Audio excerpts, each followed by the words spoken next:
Doctor Sardool Singh ਦਾ novel ਹੈ ਦਲਜੀਤ ਕੌਰ। ਸਮਰਪਿਤ ਹੈ ਉਹਨਾਂ ਨੇਕ ਪੁਰਸ਼ਾਂ ਤੇ ਬੀਬੀਆਂ ਨੂੰ ਜਿਨ੍ਹਾਂ ਨੇ ਆਪਣੇ ਮਨ ਨੂੰ ਸਤਿਗੁਰ ਦੇ ਚਰਨਾਂ ਨਾਲ ਜੋੜ ਕੇ ਆਪਣਾ ਜੀਵਨ ਸਫਲਾ ਕੀਤਾ। ਪਹਿਲਾ ਕਾਂਡ।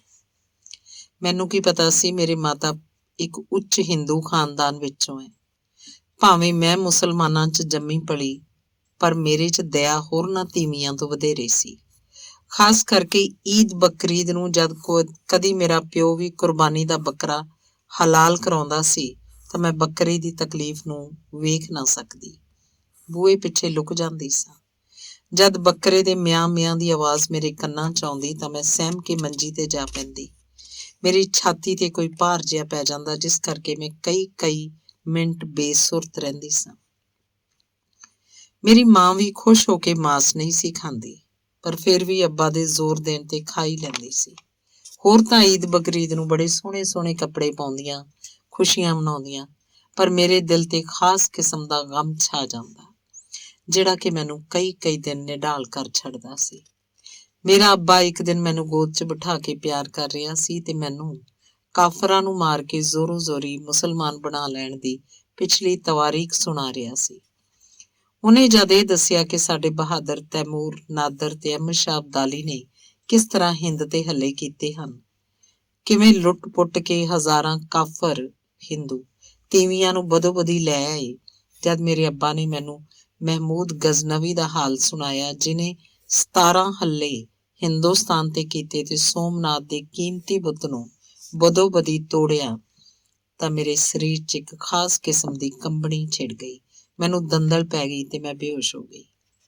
ਕਈ ਹਕੀਮ ਉਸੇ ਵੇਲੇ ਮੇਰੇ ਉਦਾਲੇ ਆ ਜਮ੍ਹਾਂ ਹੋਏ ਤੇ ਮੈਨੂੰ ਸੁਰਤ 'ਚ ਲਿਆਉਣ ਦਾ ਯਤਨ ਕਰਨ ਲੱਗੇ। ਛੇਤੀ ਮੈਨੂੰ ਹੋਸ਼ ਆ ਗਈ ਤੇ ਮੈਂ ਇੱਕ ਵਾਰੀ ਫੇਰ ਚੰਗੀ ਭਲੀ ਆਪਣੇ ਆਪ ਨੂੰ ਅੱਬਾ ਜੀ ਦੀ ਗੋਦ 'ਚ ਵੇਖਿਆ।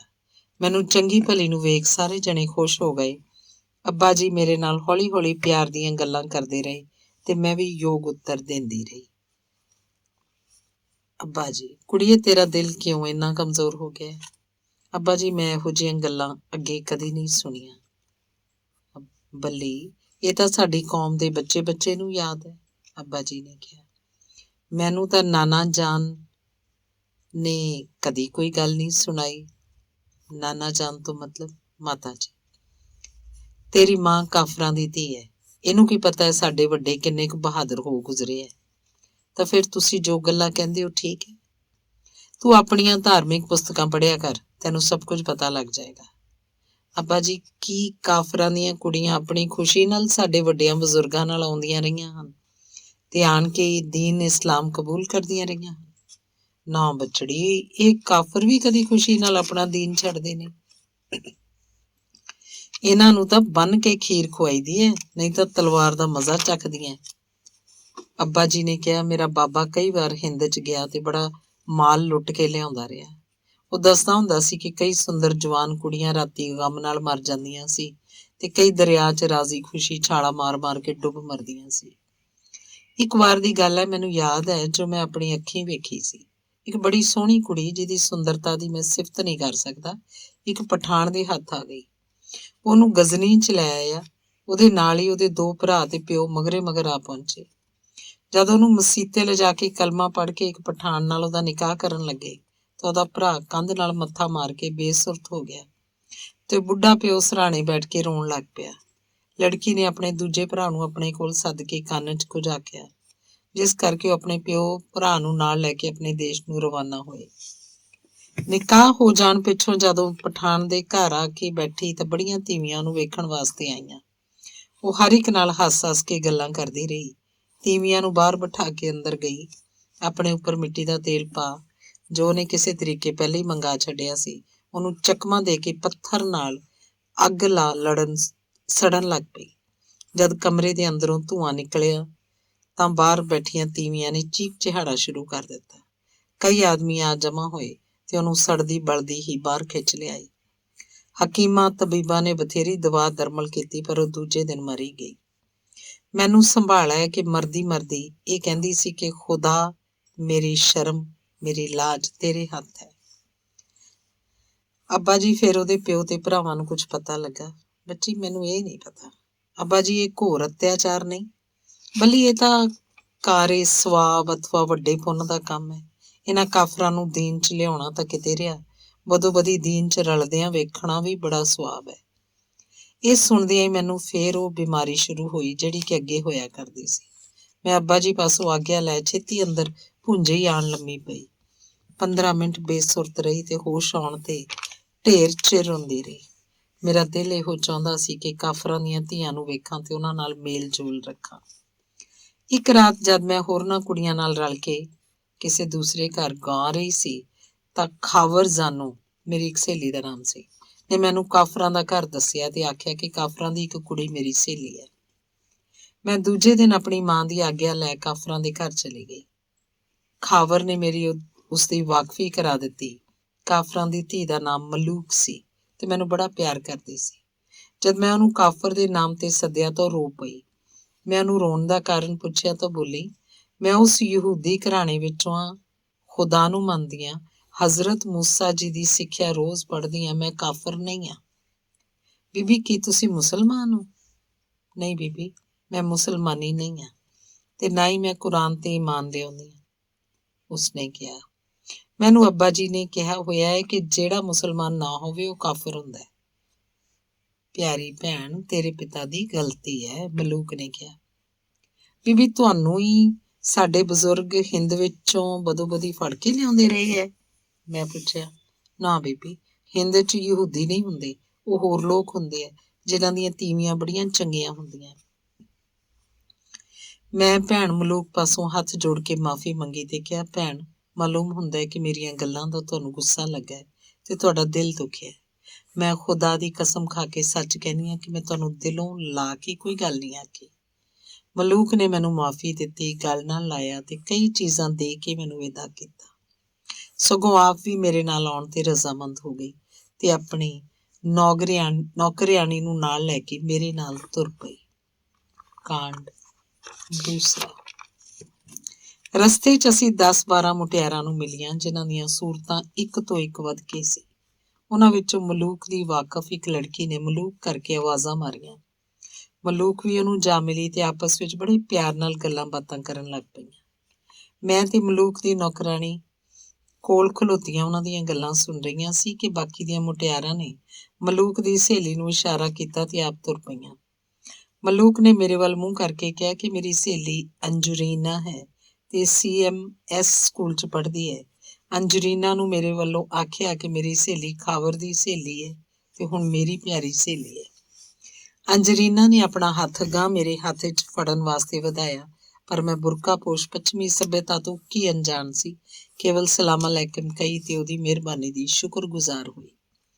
ਹੁਣ ਅੰਜਰੀਨਾ, ਮਲੂਕ ਦੀ ਨੌਕਰਿਆਣੀ ਤੇ ਮੈਂ ਅੰਜਰੀਨਾ ਦੇ ਨਾਲ ਨਾਲ ਤੁਰ ਪਈਆਂ।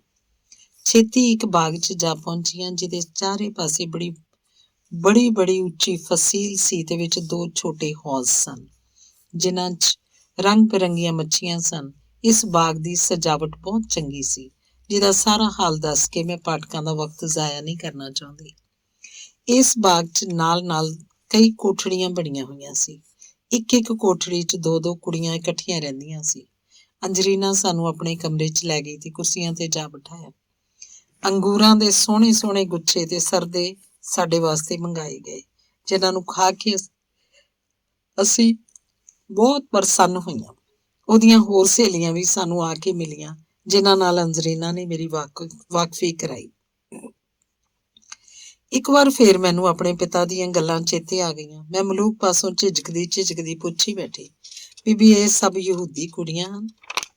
ਇਹ ਤਾਂ ਬੜੀਆਂ ਚੰਗੀਆਂ ਹਨ। ਇਹ ਅੱਖਰ ਮੇਰੇ ਮੂੰਹ ਵਿੱਚ ਹੀ ਸੀ ਕਿ ਅੰਜਰੀਨਾ ਝੱਟ ਇੱਕ ਵੱਡੀ ਸਾਰੀ ਤਸਵੀਰ ਤੇ ਕਿਤਾਬ ਮੇਜ਼ ਤੋਂ ਫੜ ਕੇ ਮੇਰੇ ਵੱਲ ਆਈ ਤੇ ਬੋਲੀ, ਅਸੀਂ ਸਾਰੀਆਂ ਖੁਦਾਵੰਦ ਯਸੂ ਨੂੰ ਮੰਨਦੀਆਂ ਹਾਂ ਜਿਹਦੀ ਸਿੱਖਿਆ ਇਸ ਛੋਟੀ ਜਿਹੀ ਪੁਸਤਕ ਅੰਜੀਲ 'ਚ ਲਿਖੀ ਹੈ। ਕਹਿਣ ਲੱਗੀ ਕਿ ਇਹ ਤਸਵੀਰ ਤੇ ਅੰਜੀਲ ਤੁਸੀਂ ਲੈ ਸਕਦੇ ਹੋ। ਮੈਂ ਉਹ ਤਸਵੀਰ ਤੇ ਕਿਤਾਬ ਖੁਸ਼ੀ ਕਬੂਲ ਕੀਤੀ ਤੇ ਨਿਸ਼ਚਾ ਕਰ ਲਿਆ ਕਿ ਠੀਕ ਹੀ ਕਾਫਰ ਹਨ ਜਿਨ੍ਹਾਂ ਦੀ ਬਾਬਤ ਮੇਰੇ ਪਿਤਾ ਜੀ ਨੇ ਮੈਨੂੰ ਦੱਸਿਆ ਸੀ। ਮੈਂ ਚੁੱਪ ਹੋ ਰਹਿਣ ਦਾ ਬੜਾ ਯਤਨ ਕੀਤਾ ਪਰ ਦਿਲ ਬਹੁਤ ਹੀ ਬੇਚੈਨ ਹੁੰਦਾ ਵੇਖ ਕੇ ਬੇਸਮਝਾਂ ਵਾਕਰ ਬੋਲ ਉੱਠੀ, ਅੰਜਰੀਨਾ, ਕੀ ਤੁਸੀਂ ਯਹੂਦੀ ਨਹੀਂ ਤਾਂ ਮੁਸਲਮਾਨ ਹੋ? ਅੰਜਰੀਨਾ, ਨਾ ਭੈਣ, ਅਸੀਂ ਈਸਾਈ ਹੁੰਦੀਆਂ। ਤਾਂ ਫਿਰ ਤੁਹਾਨੂੰ ਕਾਫਰ ਸੱਦਦੇ ਹੈ? ਕੀ ਤੁਹਾਨੂੰ ਹੀ ਸਾਡੇ ਵੱਡੇ ਹਿੰਦੁਸਤਾਨ ਚੋਂ ਲਿਆ ਕੇ ਮੁਸਲਮਾਨ ਕਰਦੇ ਆ? ਅੰਜਰੀਨਾ ਨੂੰ ਗੁੱਸਾ ਤਾਂ ਲੱਗਾ, ਪਰ ਸੰਭਲ ਕੇ ਬੋਲੀ, ਬੀਬੀ ਅਸੀਂ ਕਾਫਰ ਨਹੀਂ ਆ ਤੇ ਨਾ ਹੀ ਮੁਸਲਮਾਨ। ਹਜ਼ਰਤ ਮੁਹੰਮਦ ਸਾਹਿਬ ਜੀ ਤੇ ਕੁਰਾਨ ਤੇ ਈਮਾਨ ਅਸੀਂ ਨਹੀਂ ਲਿਆਉਂਦੀਆਂ, ਤੇ ਨਾ ਹੀ ਤੁਹਾਡੇ ਵੱਡੇ ਸਾਨੂੰ ਹਿੰਦ ਚੋਂ ਲਿਆਉਂਦੇ ਰਹੇ ਆ। ਤੇ ਬੀਬੀ ਜੀ, ਮੇਰੇ ਅੱਬਾ ਜੀ ਨੇ ਮੈਨੂੰ ਦੱਸਿਆ ਹੋਇਆ ਕਿ ਮੁਸਲਮਾਨਾਂ ਤੋਂ ਬਿਨਾਂ ਸਭ ਕਾਫਰ ਹੈ। ਬੀਬੀ ਜੀ, ਮੁਬਾਰਕ ਰਹੇ ਇਹ ਖਿਆਲ ਤੇਰੇ ਅੱਬਾ ਜੀ ਵਾਸਤੇ। ਇਹ ਉੱਤਰ ਸੁਣ ਕੇ ਮੈਂ ਸ਼ਰਮਿੰਦੀ ਹੋ ਗਈ ਤੇ ਡੂੰਘੀ ਵਿਚਾਰ 'ਚ ਪੈ ਗਈ। ਇਹ ਖੁਦਾ, ਇਹ ਕੀ ਗੱਲ ਹੈ? ਜੇ ਮੈਂ ਆਪਣੇ ਘਰ ਜਾਂਦੀ ਹਾਂ ਤਾਂ ਆਪਣੀਆਂ ਮੁਸਲਮਾਨ ਸਹੇਲੀਆਂ ਤੇ ਖੁਦ ਅੱਬਾ ਜੀ ਪਾਸੋਂ ਸੁਣਦੀ ਹਾਂ ਕਿ ਸਾਡੇ ਵੱਡਿਆਂ ਨੇ ਕਾਫਰਾਂ ਨੂੰ ਇਉਂ ਕੀਤਾ, ਬਦੋ ਬਦੀ ਸ਼ਰ੍ਹਾਂ ਮਨਾਈਆਂ ਤੇ ਦੀਨ ਵਿੱਚ ਰਲਾ ਕੇ ਸੁਆਬ ਦਾ ਕੰਮ ਕੀਤਾ। ਜਦ ਮੈਂ ਯਹੂਦੀ ਈਸਾਈਆਂ ਪਾਸੋਂ ਪੁੱਛਦੀ ਹਾਂ ਤਾਂ ਇਹ ਆਪਣੇ ਆਪ ਨੂੰ ਕਾਫਰ ਨਹੀਂ ਕਹਾਉਂਦੇ। ਖੈਰ, ਕੁਛ ਵੀ ਹੋਵੇ, ਜੇ ਅੱਬਾ ਜੀ ਨੇ ਫੇਰ ਮੇਰੇ ਨਾਲ ਕੋਈ ਗੱਲਬਾਤ ਛੇੜੀ ਤਾਂ ਮੈਂ ਪੁੱਛ ਹੀ ਲਾਂਗੀ ਕਿ ਤੁਸੀਂ ਦੂਜੇ ਧਰਮ ਦੇ ਚੰਗੇ ਚੰਗੇ ਰੱਬ ਦੇ ਪਿਆਰਿਆਂ ਨੂੰ ਕਿਉਂ ਕਾਫਰ ਕਹਿੰਦੇ ਹੋ? ਤੇ ਇਹ ਵੀ ਪੁੱਛਾਂਗੀ, ਜੇ ਮੁਸਲਮਾਨ ਬਦਮਾਸ਼ ਹੋਵੇ, ਨਮਾਜ਼ ਨਾ ਪੜ੍ਹੇ, ਰੋਜ਼ੇ ਨਾ ਰੱਖਦਾ ਹੋਵੇ, ਸ਼ਰਾਬ ਪੀਂਦਾ ਹੋਵੇ, ਉਹ ਕਾਫਰ ਹੈ ਕਿ ਨਹੀਂ? ਸੋਚਾਂ ਦੇ ਡੂੰਘੇ ਸਮੁੰਦਰ 'ਚ ਗੋਤੇ ਖਾਂਦੀ ਤੇ ਮਿੱਟੀ ਦੇ ਬੁੱਤ ਵਾਂਗੂ ਚੁੱਪਚਾਪ ਬੈਠੀ ਵੇਖ ਕੇ ਅੰਜਰੀਨਾ ਮੇਰੇ ਕੋਲ ਆ ਬੈਠੀ। ਮੇਰੀ ਖੱਬੀ ਬਾਂਹ ਖਿੱਚ ਕੇ ਮੈਨੂੰ ਗਲ ਨਾਲ ਲਾਇਆ, ਮੇਰਾ ਮੱਥਾ ਚੁੰਮ ਕੇ ਪਿਆਰ ਨਾਲ ਬੋਲੀ, ਬੀਬੀ ਤੁਸੀਂ ਚੁੱਪ ਕਿਉਂ ਹੋ ਗਏ ਹੋ? ਮੈਨੂੰ ਤੁਹਾਡੀ ਕਿਸੇ ਵੀ ਗੱਲ ਦਾ ਗੁੱਸਾ ਨਹੀਂ। ਤੁਸੀਂ ਮੇਰੇ ਗਰੀਬ ਖਾਨੇ 'ਚ ਆਏ ਹੋ, ਮੇਰੇ ਨਾਲ ਨਾਰਾਜ਼ ਨਾ ਹੋ ਜਾਣਾ। ਮੇਰੇ ਮੂੰਹ ਕੋਈ ਵੱਧ ਘੱਟ ਗੱਲ ਨਿਕਲ ਗਈ ਹੋਵੇ ਤਾਂ ਮੈਨੂੰ ਇੱਕ ਬੇਸਮਝ ਭੈਣ ਸਮਝ ਕੇ ਮਾਫ਼ ਕਰ ਛੱਡਣਾ। ਅੰਜਰੀਨਾ ਦੇ ਰਸ ਭਰੇ ਸ਼ਬਦ ਸੁਣ ਕੇ ਮੇਰੀਆਂ ਅੱਖਾਂ 'ਚੋਂ ਦਬਾ ਦਬ ਪ੍ਰੇਮ ਦੇ ਹੰਝੂ ਵਹਿਣ ਲੱਗ ਪਏ। ਕੁਝ ਬੋਲਣਾ ਹੀ ਚਾਹੁੰਦੀ ਸੀ ਕਿ ਜ਼ਬਾਨ ਰੁਕ ਗਈ। ਅੰਜਰੀਨਾ ਦੀਆਂ ਹੋਰ ਸਹੇਲੀਆਂ ਵੀ ਆ ਗਈਆਂ ਤੇ ਮੈਨੂੰ ਵਾਰੀ-ਵਾਰੀ ਪ੍ਰੇਮ ਦੀਆਂ ਗੱਲਾਂ ਸੁਣਾਉਣ ਲੱਗ ਪਈਆਂ। ਮੈਂ ਉਹਨਾਂ 'ਚ ਬੈਠ ਕੇ ਐਸੀ ਖੁਸ਼ ਹੋਈ ਕਿ 3 ਘੰਟੇ ਬੈਠੇ ਰਹਿਣ ਤੇ ਵੀ ਮੇਰਾ ਜੀਅ ਉਹਨਾਂ ਕੋਲੋਂ ਵੱਖਰਿਆਂ ਹੋਣ ਨੂੰ ਨਹੀਂ ਸੀ ਕਰਦਾ। ਹੁਣ ਮੈਂ ਆਪਣੇ ਆਪ ਨੂੰ ਸੰਭਾਲਿਆ, ਸਭਨਾਂ ਅੱਗੇ ਹੱਥ ਜੋੜੇ ਤੇ ਬੋਲੀ, ਜਿੰਨਾ ਮੈਨੂੰ 3 ਘੰਟੇ ਤੁਹਾਡੇ 'ਚ ਬੈਠਣ ਦਾ ਆਨੰਦ ਆਇਆ, ਅੱਗੇ ਕਦੀ ਵੀ ਨਹੀਂ ਆਇਆ ਸੀ। ਹੁਣ ਮੈਨੂੰ ਆਗਿਆ ਦਿਓ, ਫਿਰ ਕਦੀ ਮੈਂ ਗਰੀਬ ਨੂੰ ਯਾਦ ਕਰੂੰਗੀ ਤਾਂ ਉਸੇ ਵੇਲੇ ਨੰਗੇ ਪੈਰੀ ਤੁਹਾਡੇ ਦਰਸ਼ਨਾਂ ਨੂੰ ਉੱਠ ਦੌੜਾਂਗੀ।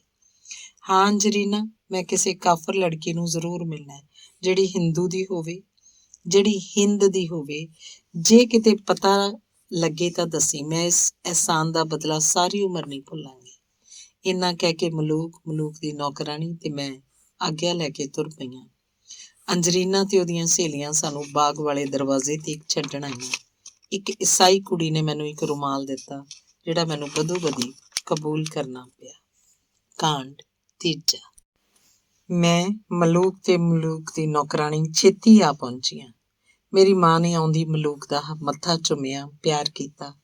ਸਾਡੀ ਨੌਕਰਾਣੀ ਨੇ ਛੇਤੀ ਮਲੂਕ ਦੀ ਨੌਕਰਾਣੀ ਵਾਸਤੇ ਤੁਰਸ਼ ਚਾਹ ਦੀ ਇੱਕ ਫਿਨਜ਼ਾਨ ਗਲਾਸੀ ਲਿਆ ਅੱਗੇ ਰੱਖੀ ਤੇ ਬਦਾਮਾਂ ਦੀ ਗੱਚਕ ਮਲੂਕ ਅੱਗੇ ਲਿਆ ਰੱਖੀ।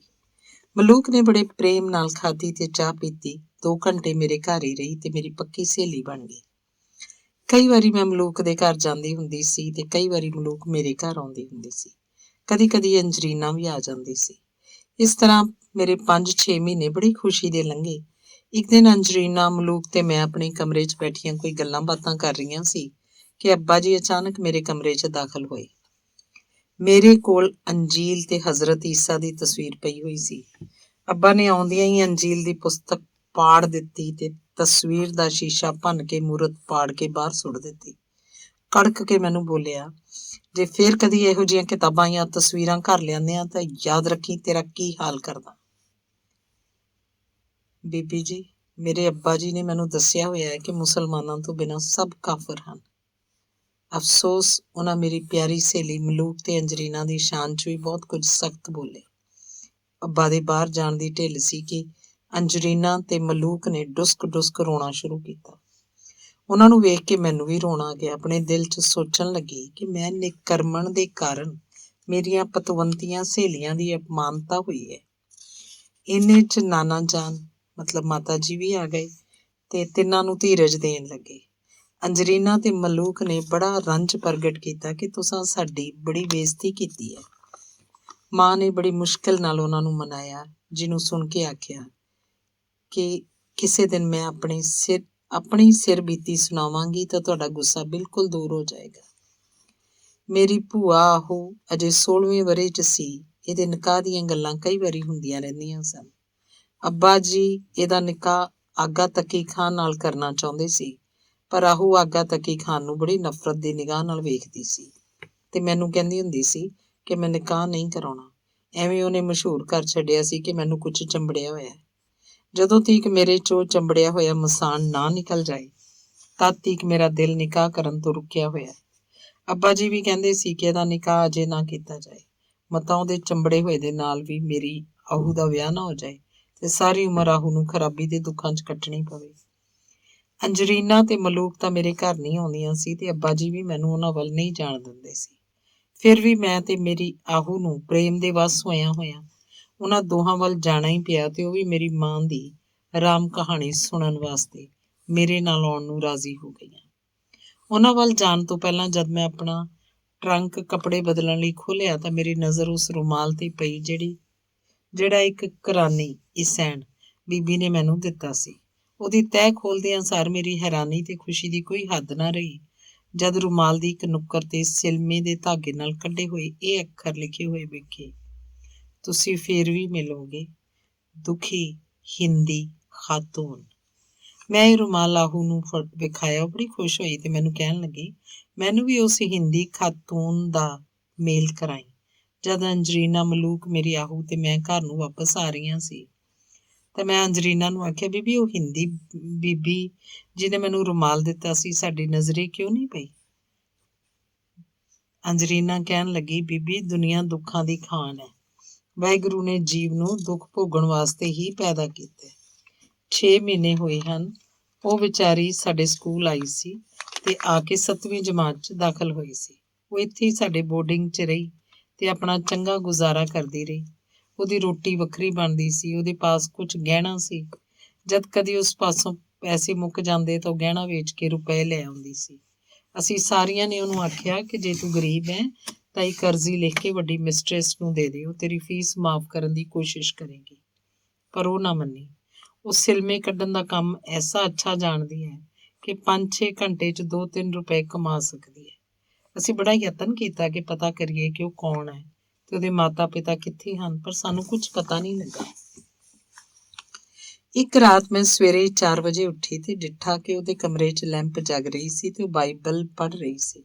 ਮੈਨੂੰ ਇਹ ਵੀ ਅੱਖੀਂ ਵੇਖਣ ਦਾ ਅਵਸਰ ਮਿਲਿਆ ਕਿ ਉਹ ਹਰ ਰੋਜ਼ ਸਵੇਰੇ 3 ਵਜੇ ਉੱਠ ਇਸ਼ਨਾਨ ਕਰਦੀ ਸੀ। 6 ਮਹੀਨੇ ਉਹ ਸਾਡੇ ਪਾਸ ਰਹੀ।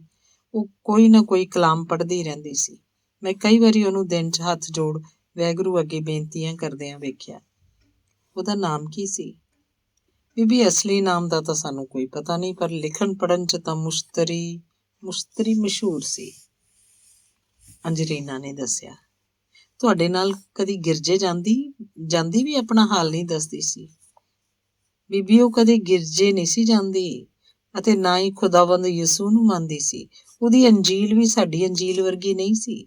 ਇੱਕ ਦਿਨ ਉਹਨੇ ਆਪਣੀ ਅੰਜੀਲ ਗੁਟਕਾ ਖੋਲੀ ਤੇ ਬੜੀ ਸੁਰੀਲੀ ਟੇਕ ਆਵਾਜ਼ ਨਾਲ ਇਹ ਗੀਤ ਗਾਵਿਆ ਸੀ ਜਿਹੜਾ ਮੈਂ ਉਸ ਪਾਸੋਂ ਲਿਖ ਲਿਆ ਸੀ। ਯਾ ਕਰਜ਼ ਗੁਫਤਮ ਪੇਸ ਤੋਂ ਦਰ ਗੋਸਕੁਨ ਕਰਤਾਰ ਹਕਾ ਕਬੀਰ ਕਰੀਮ ਤੂ ਬੇਐਬ ਪਰਵਤਗਾਰ ਦੁਨੀਆ ਮੁਕਾਮੇ ਫਾਨੀ ਤਹਿਕੀਕ ਦਿਲਦਾਨੀ ਮਮਸਰ ਮੁਏ ਅਜ਼ਰਾਇਲ ਗ੍ਰਿਫਤੈ ਦਿਲ ਹੀਚ ਨਦਾਨੀ ਜਨ ਪਿਸਰ ਪਿਦਰ ਬਿਰਾਦਰਾ ਕਸਨੇਸ ਦਸਤਗੀਰ ਆਖਿਰ ਬੇਵਾ ਅਫਤਮ ਕਸ ਨਾ ਦਰਦ ਚੂ ਸਬਦ ਤਕਬੀਰ ਸਭ ਰੋਜ਼ ਗਸਤਮ ਦਰ ਹਵਾ ਕਰਦੇਮ ਬਦੀ ਖਿਆਲ ਗਾਹੇ ਨਨੇਕੀ ਕਾਰ ਕਰਦਮ ਮਮੀ ਚੁਨੀ ਅਹਵਾਲ ਬਦਬਖਤ ਹਮ ਚ ਬਖੀਲ ਗਾਫਿਲ ਬੇਨਗਰ ਬੇਬਾਕ ਨਾਨਕ ਬਗੋਇਦ ਜੰਤਰਾ ਤੇਰੇ ਚੱਕਰਾ ਪਖਾਕ। ਆਹਾ, ਕਿਆ ਅੱਛਾ ਹੈ ਗੀਤ। ਬੇਸ਼ੱਕ ਮਲੂਕ ਨੇ ਕਿਹਾ। ਇੱਕ ਗੱਲ ਮੈਨੂੰ ਯਾਦ ਹੈ, ਉਹਦੇ ਹੱਥ 'ਚ ਇੱਕ ਲੋਹੇ ਦਾ ਲੰਗੂ ਸੀ, ਘੜਾ। ਉਹਦੀ ਕਮਰ ਨਾਲ ਇੱਕ ਡਾਢੀ ਸੋਹਣੀ ਸ਼ਮਸ਼ੀਰ ਲਟਕਦੀ ਸੀ। ਮੈਂ ਬੜੀ ਕੋਸ਼ਿਸ਼ ਕਰਦੀ ਰਹੀ ਹਾਂ ਕਿ ਉਸ ਕੋਲ ਰਹਿ ਕੇ ਉਸ ਦਾ ਪੂਰਾ ਪਤਾ ਕੱਢਾਂ, ਪਰ ਮੈਨੂੰ ਸਫਲਤਾ ਨਹੀਂ ਹੋਈ। ਅੱਜ 8 ਦਿਨ ਹੋ ਗਏ ਜਦੋਂ ਉਹਨੇ ਹੈਡਮਿਸਟਰੈਸ ਪਾਸੋਂ ਸਕੂਲ ਦਾ ਡਿਸਚਾਰਜ ਸਰਟੀਫਿਕੇਟ ਲਿਆ ਤੇ ਬੋਰਡਿੰਗ 'ਚੋਂ ਸਮਾਨ ਲੈ ਕੇ ਚਲੀ ਗਈ। ਜੋ ਹਾਲਤ ਉਸ ਵੇਲੇ ਬਾਕੀ ਕੁੜੀਆਂ ਤੇ ਖਾਸ ਕਰਕੇ ਮੇਰੀ ਸੀ, ਮੈਂ ਦੱਸ ਨਹੀਂ ਸਕਦੀ। ਦੋਹੀਂ ਪਾਸੀ ਪ੍ਰੇਮ ਦੇ ਹੰਝੂ ਵਗ ਰਹੇ ਸਨ। ਹਾਂ, ਜਾਂਦੀ ਬਾਕੀ ਉਹ ਮੈਨੂੰ ਇੱਕ ਛੋਟਾ ਜਿਹਾ ਬੜਾ ਖੂਬਸੂਰਤ ਸੂਟਕੇਸ ਦੇ ਗਈ ਹੈ, ਜਿਹਦੇ ਇਵਜ਼ 'ਚ ਮੈਂ ਉਹਨੂੰ ਇੱਕ ਬੜਾ ਸੋਹਣਾ ਨੈਕਲੈਸ ਦਿੱਤਾ ਸੀ, ਜਿਹੜਾ ਕਿ ਸਾਡੀ ਇੱਕ ਦੂਜੀ ਦੀ ਆਖਰੀ ਨਿਸ਼ਾਨੀ ਸੀ। ਨੈਕਲੈਸ 'ਚ ਮੇਰੀ ਆਪਣੀ ਤਸਵੀਰ ਹੈ ਤੇ ਖੁਸ਼ੀ ਦੀ ਗੱਲ ਹੈ ਕਿ ਸੂਟਕੇਸ ਦੇ ਉੱਪਰਲੇ ਕਵਰ ਦੇ ਹੇਠਾਂ ਮੁਸ਼ਤਰੀ ਜੀ ਦੀ ਤਸਵੀਰ ਜੜੀ ਹੋਈ ਹੈ। ਬਸ ਹੁਣ ਮੈਂ ਸਮਝ ਗਈ ਕਿ ਉਹ ਕੋਈ ਹਿੰਦੀ ਲੜਕੀ ਹੈ ਤੇ ਇੱਥੇ ਕਿਸੇ ਨਾ ਕਿਸੇ ਕੰਮ ਆਈ ਹੈ। ਹਾਂ ਬੀਬੀ, ਭਾਵੇਂ ਉਹ ਡਾਢੀ ਹਸਮੁਖੀ ਤੇ ਰੱਜ ਕੇ ਸੋਹਣੀ ਸੀ, ਫਿਰ ਵੀ ਉਹਦੇ ਹਾਵ ਭਾਵ ਤੋਂ ਭਲੀ ਪ੍ਰਕਾਰ ਪ੍ਰਤੀਤ ਹੁੰਦਾ ਸੀ ਕਿ ਉਹ ਅਤਿਅੰਤ ਦੁਖੀ ਹੈ, ਅੰਜਰੀਨਾ ਨੇ ਦੱਸਿਆ। ਮਲੂਕ ਕਹਿਣ ਲੱਗੀ, ਮੇਰਾ ਘਰ ਨੇੜੇ ਵੇਖ ਕੇ ਹੁਣ ਤਾਂ ਅਸੀਂ ਤੁਹਾਡੇ ਮਕਾਨ ਤੇ ਫਿਰ ਢੀਠਾਂ ਵੱਖਰ ਆ ਗਏ ਆ। ਜ਼ਰਾ ਜਾ ਕੇ ਦੇਖੋ ਤਾਂ ਸਹੀ, ਤੁਹਾਡਾ ਅੱਬਾ ਤਾਂ ਮਕਾਨ 'ਚ ਨਹੀਂ ਹੈ। ਇੰਨਾ ਸੁਣਦਿਆਂ ਹੀ ਮੇਰੀ ਬਦੋ ਬਦੀ ਅੱਖਾਂ 'ਚੋਂ ਤ੍ਰਿਪ ਹੰਝੂ ਵਗਣ ਲੱਗ ਪਏ। ਮੈਂ ਬੜਾ ਯਤਨ ਕੀਤਾ ਕਿ ਵਹਿ ਰਹੇ ਹੰਝੂਆਂ ਦਾ ਇਹਨਾਂ ਨੂੰ ਪਤਾ ਨਾ ਲੱਗਣ ਦੇਵਾਂ, ਪਰ ਜਦ ਮੈਂ ਘਿਘਿਆਈ ਹੋਈ ਆਵਾਜ਼ 'ਚ ਉੱਤਰ ਦਿੱਤਾ, ਪਿਆਰੀ ਭੈਣ, ਮੈਂ ਸ਼ਰਮਿੰਦੀ ਨੂੰ ਹੋਰ ਸ਼ਰਮਿੰਦਿਆ ਨਾ ਕਰੋ। ਅੱਬਾ ਜੀ ਕੱਲ੍ਹ ਦੇ ਸ਼ਿਰਾਜ ਗਏ ਹੋਏ ਆ ਤੇ ਕਈ ਦਿਨ ਲਾ ਕੇ ਆਉਣਗੇ। ਤਾਂ ਅੰਜਰੀਨਾ ਹੱਸ ਪਈ ਤੇ ਬੋਲੀ, ਮਲੂਕ, ਇਹਦਾ ਦਿਲ ਬੜਾ ਕੋਮਲ ਹੈ, ਇਸ ਨਾਲ ਅਜਿਹਾ ਹਾਸਾ ਨਾ ਕਰੋ। ਫਿਰ ਹੱਸਦੀਆਂ ਮੇਰੇ ਘਰ ਦਾਖਲ ਹੋ ਗਈਆਂ। ਨਾਨਾ ਜਾਨ ਨੇ ਇਹਨਾਂ ਦੋਹਾਂ ਨੂੰ ਪਿਛਲੀ ਗੱਲ ਭੁੱਲ ਜਾਣ ਲਈ ਕਿਹਾ ਤੇ ਜਲ ਪਾਣੀ ਪੁੱਛਣ ਤੋਂ ਉਪਰੰਤ ਅੰਜਰੀਨਾ ਦੇ ਕਹਿਣ ਤੇ ਆਪਣੀ ਗੱਲ ਕਰਨੀ ਸ਼ੁਰੂ ਕੀਤੀ। ਕਾਂਡ ਚੌਥਾ।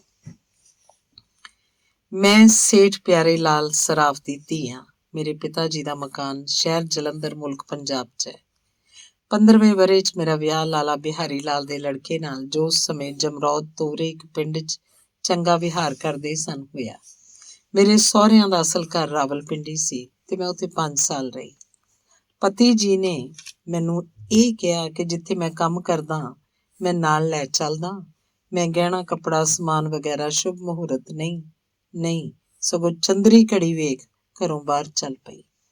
ਅਸੀਂ ਜਮਰੌਦ ਦੀ ਕੀ ਮੁਸ਼ਕਿਲ ਨਾਲ ਪਹਿਲਾਂ ਤਾਂ ਖੋਤਿਆਂ ਤੇ ਚੜ ਕੇ ਆਏ। ਇੱਥੇ ਸਾਨੂੰ ਇੱਕ ਊਠ ਦਾ ਕਾਫਲਾ ਮਿਲ ਗਿਆ। ਇੱਕ ਊਠ ਉੱਪਰ ਬੱਝੇ ਹੋਏ 2 ਕਢਾਵੇ ਖਾਲੀ ਸਨ। ਊਠ ਵਾਲੇ ਨਾਲ ਭਾੜਾ ਕਰਕੇ ਅਸੀਂ ਦੋਵੇਂ ਇੱਕ ਕਢਾਵੇ 'ਚ ਬੈਠ ਗਏ ਤੇ 20ਵੇਂ ਦਿਨ ਆਪਣੀ ਥਾਂ ਤੇ ਆ ਪਹੁੰਚੇ। ਇਹ ਪਿੰਡ ਬੜਾ ਚੰਗਾ ਸੀ। ਇੱਥੋਂ ਦੇ ਲੋਕ ਵੀ, ਜਿਨ੍ਹਾਂ ਨਾਲ ਮੇਰਾ ਵਾਹ ਪਿਆ, ਹੱਚੇ ਸਨ। ਮੈਂ ਸਾਲ ਕੁ ਇੱਥੇ ਰਹੀ ਹੋਵਾਂਗੀ ਕਿ ਪਿੱਛੋਂ ਚਿੱਠੀਆਂ ਤੇ ਚਿੱਠੀਆਂ ਆਉਣ ਲੱਗ ਪਈਆਂ ਕਿ ਵਾਪਸ ਆ ਜਾਓ, ਨਹੀਂ ਤਾਂ ਫਲਾਣੀ ਤਰੀਕ ਨੂੰ ਕੋਈ ਨਾ ਕੋਈ ਤੁਹਾਨੂੰ ਲੈਣ ਆਏਗਾ।